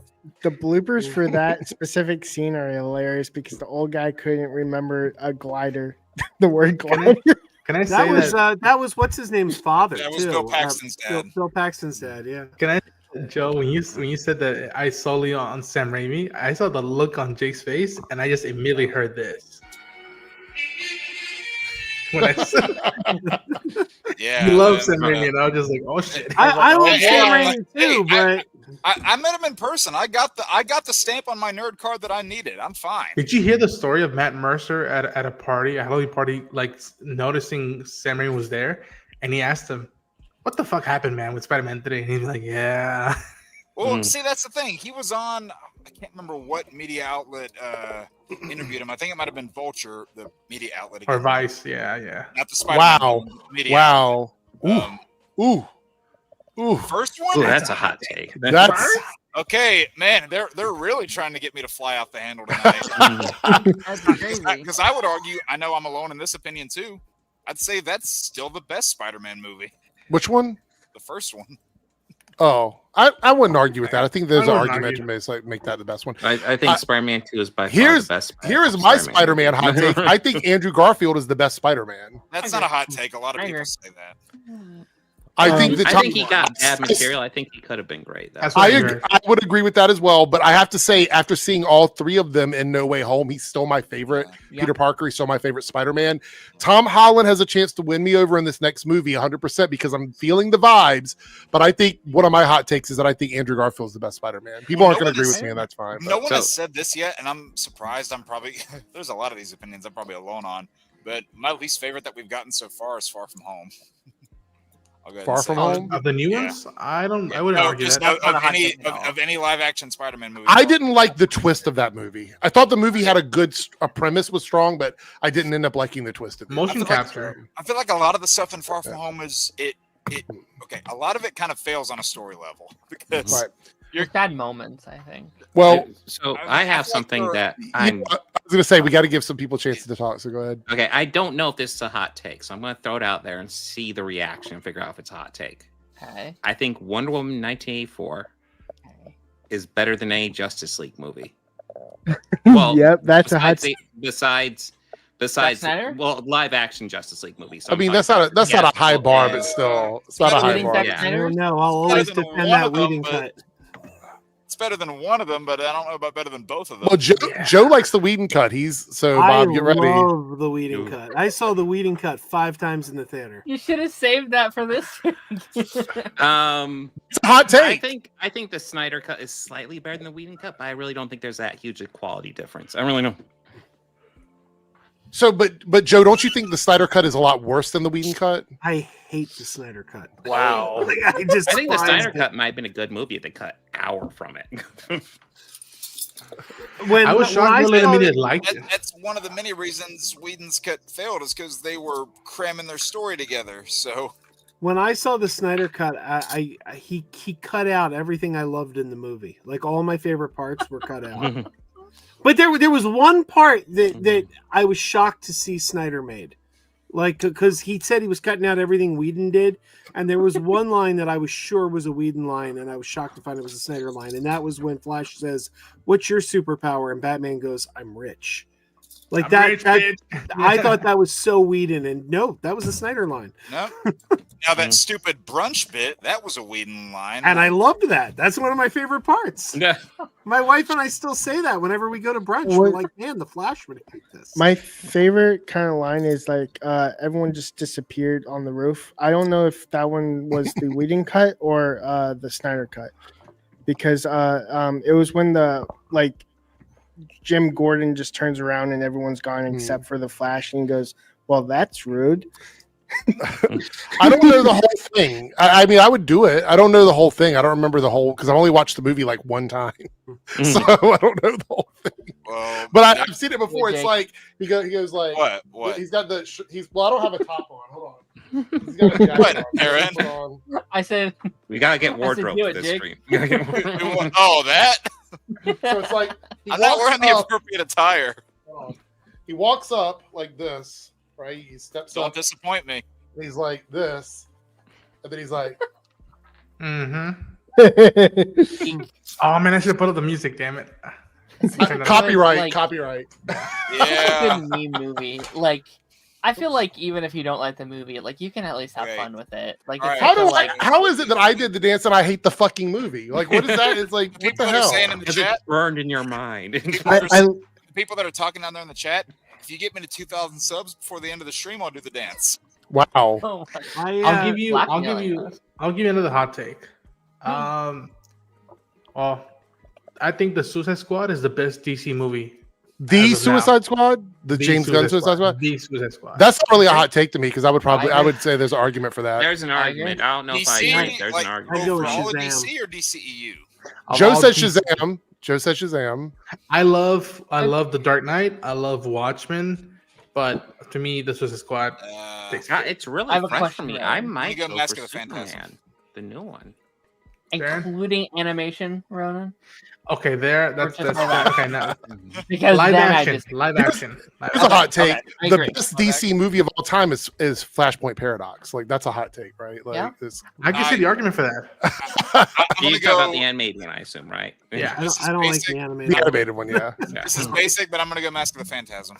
Oh, so Okay, here right. goes one of my other hot takes. Is Okay. I think The Eternals is a really good Marvel movie. Yeah. I agree with that. Yeah. I agree. Solid. I think it's I vastly think underrated. it is a little long in the tooth, but I think it's a really good movie. Otherwise, I mean, It everybody breaks was my my complaining heart. they wanted something different. That was something different. It was kind of a cool, interesting concept, and everybody just shat on it. When you're talking about Doomsday, it breaks my heart that the Eternals are not going to be in those movies. Yeah. It breaks my Yeah. heart that like at least give me at least 2 or 3 of those characters in there, and Mhm. really This that's is enough. this is one that got a lot of hate when it first came out, even though it made a lot of money. I consider Multiverse of Madness a top 10 MCU film.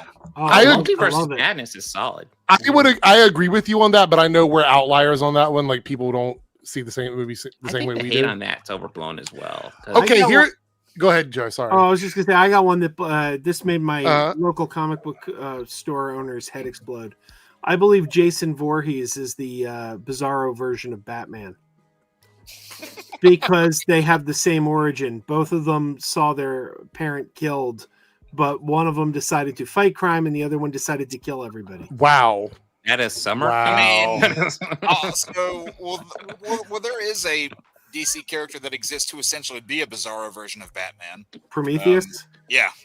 Because so you have Batman's parents who got killed by crime. Prometheus' parents got killed by corrupt cops. So it's Hot take: Prometheus in the Arrowverse is better than the comic book version. That's not a hot take. I mean, All right. I like the comic character. Yes. I'll say this Yeah. though. I get that, Big Kildy. I'm not gonna lie. I kind of want to see a version of Batman now that exclusively fights crime ass. Oh my god. So here we go. Big Fieldy, $5 super chat because I love the movie. It's talking about the Suicide Squad.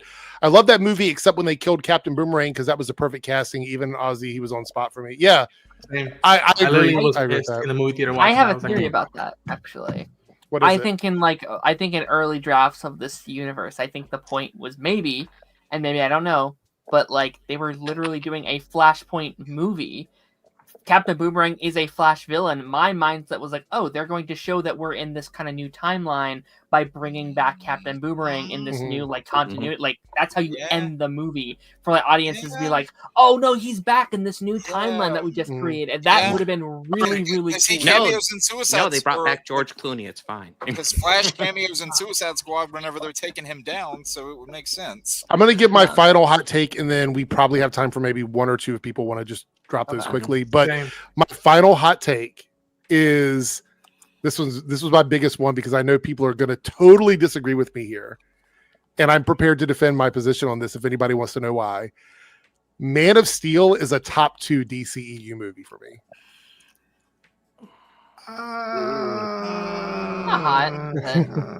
Is that not, I mean, there's an argument for it. I wouldn't put it that. Top 5. I'll give you top 5. I don't think it's a. Let me preface this by saying I don't think it's a great Superman movie.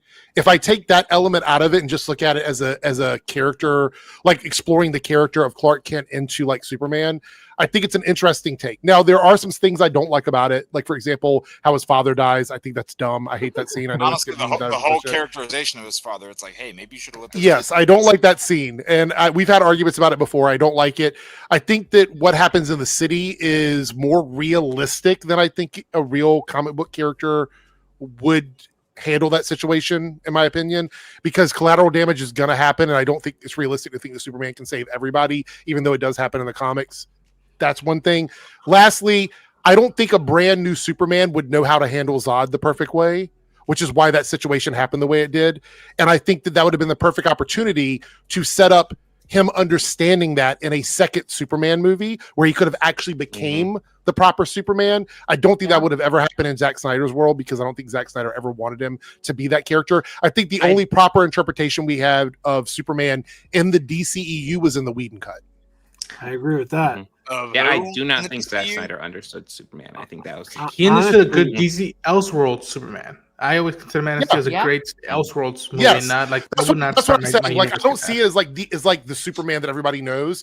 I think the movie with Christopher Nolan's involvement, Zack Snyder's visuals, is it a little muted? Yes. Are there things about it that aren't great? Yes. But it's one of the few DCE movies that I've watched like multiple times because of that. It breaks my heart because Henry is so enthusiastic of the character that he comes off as more connected to the comics and the animated stuff than what Zach's take is. When I hear those interviews or rewatch them, it breaks my heart because I'm like, Henry actually wanted to do the comics justice. And in the third act of the Whedon cut, go ahead, Jake. I was gonna say, just Henry as an actor and as a person, he feels a lot more like Superman than when he's actually playing Superman.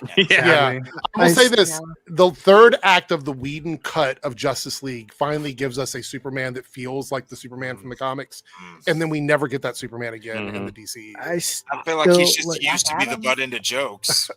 I can honestly say that the Man of Steel is my least favorite DCEU movie. I've heard that before. That's not new to me. Yeah, I've heard a lot of people I still feel like that whole scene where I still feel like that whole scene where Zod's about to like fry those humans Superman could have like prevented both his death and the human's death. I mean, he could have done a lot of things in that moment, but I feel like when we start diving into that type of analyzing of scripts and stories, we take into account that we're looking at it from a perspective of somebody who's not in that moment. It feels more authentic that he failed in that moment because that gives us the opportunity to see where he goes. Could they have done something else? Yes, it's a story. They could have written it another way. But I like the idea that they made it so that he had to see something traumatic to help him understand the gravity of his role as Superman. That's extremely irked me when he like didn't use his Superman has like honed hearing, right?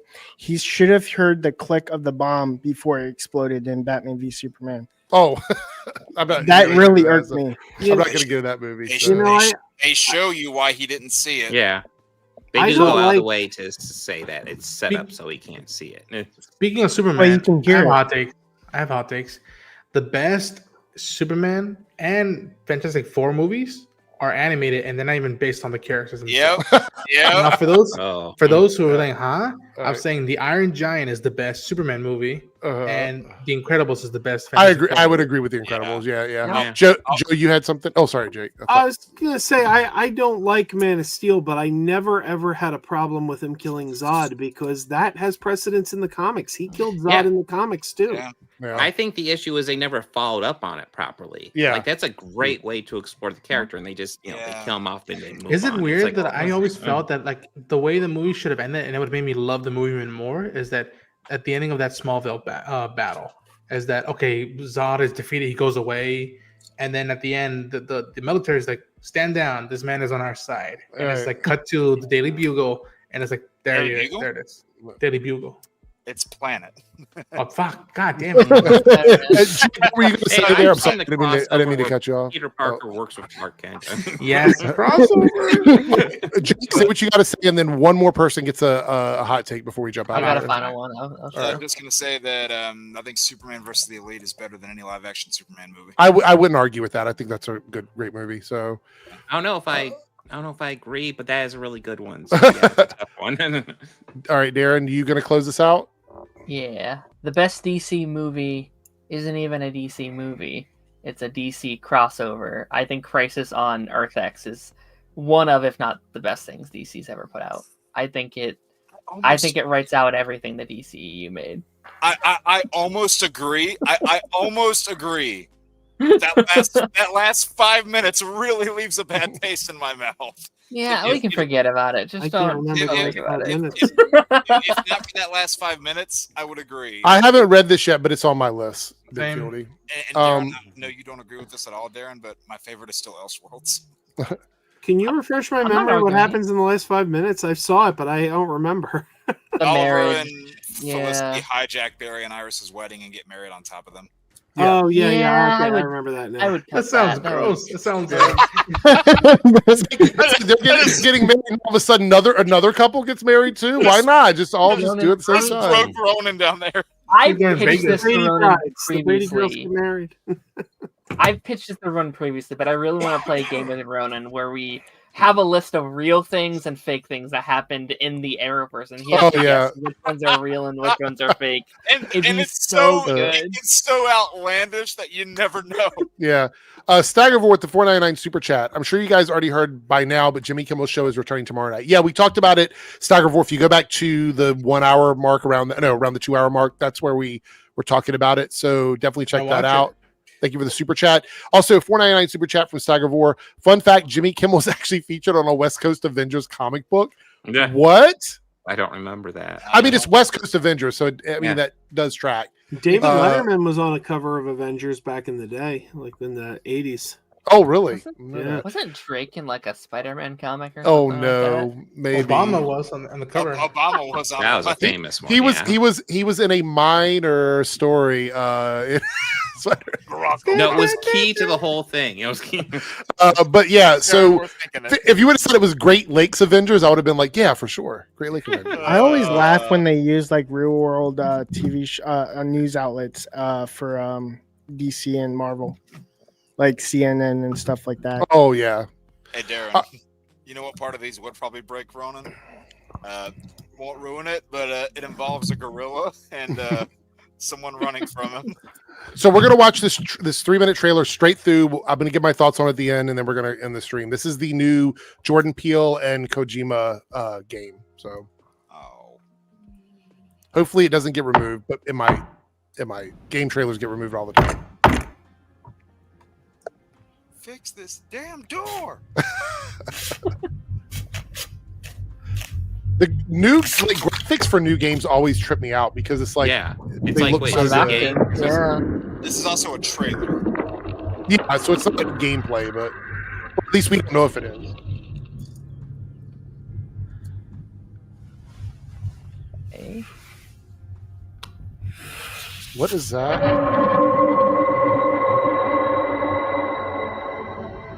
Something was blocked out on the card. Yeah, I saw that too. The building was blank from a 3D scan of blank found, and then blank in a sinister ritual. What the hell? This looks like gameplay. Yeah.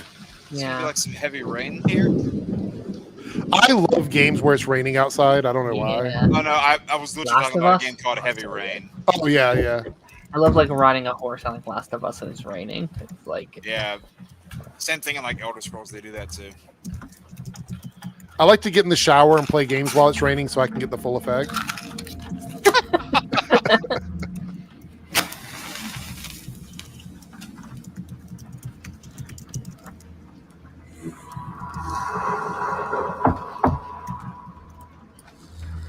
I have to say the water on the glass looks great. Why is there a candle of a baby with the... What the hell? What is that thing sitting in the corner?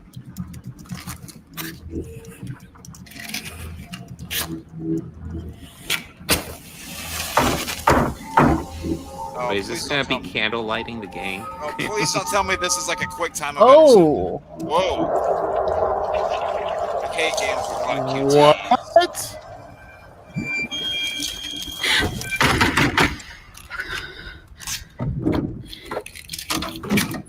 yeah, no, thank you. What just entered the room? Is somebody holding a gun?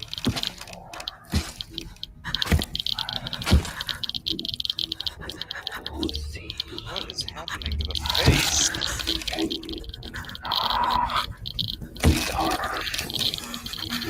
No, thank you.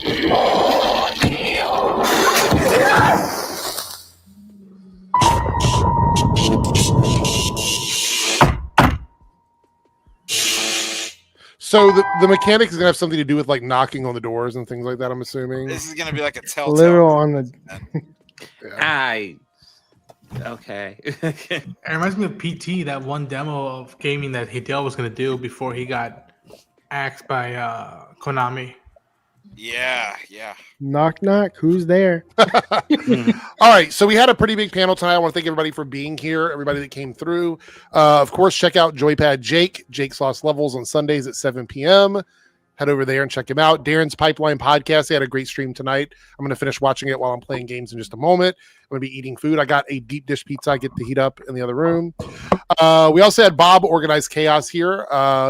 You see him on the showcast with me, and he has several live streams or 2 live streams a week, right? Don't you have 2 now? Or Well, I have the podcast, and I do 1 or 2 solo live streams a week. So we don't know if we're streaming tomorrow or not on the showcast. We might be it sounds live like tomorrow. we decided to do a later stream. So Okay. I think we're doing a showcast tomorrow. All right.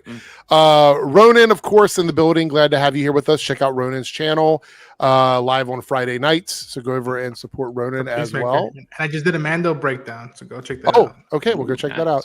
Of course, Joe coming through from Crazy Joe's Concession Stand and Crazy Joe's Adventures. I don't know which channel you post mostly on, but Mostly concession stand, because it's easier to do movie reviews from my basement than it is to actually get out when I have kids. Right, I get it. And 3Dub, of course, Creative Crusader here on YouTube and pretty much everywhere else. I think he's rebranded everywhere, so go and find that everywhere else. And that's it. We're out of here tonight. Thanks everybody for being here. Thanks everybody for the super chats. Let's see who won the poll, because we did. We did the poll. Oh yeah. And yeah, I always leave that window open just in case.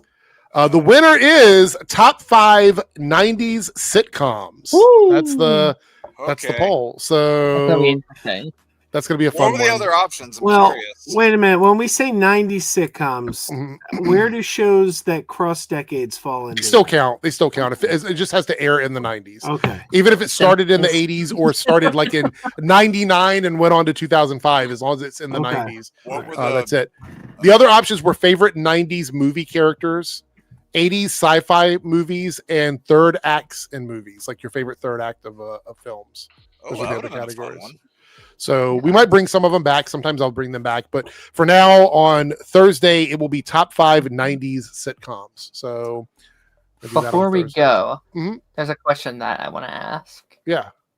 Oh no. Did you hear about the new type of broom that's now out? Oh, no.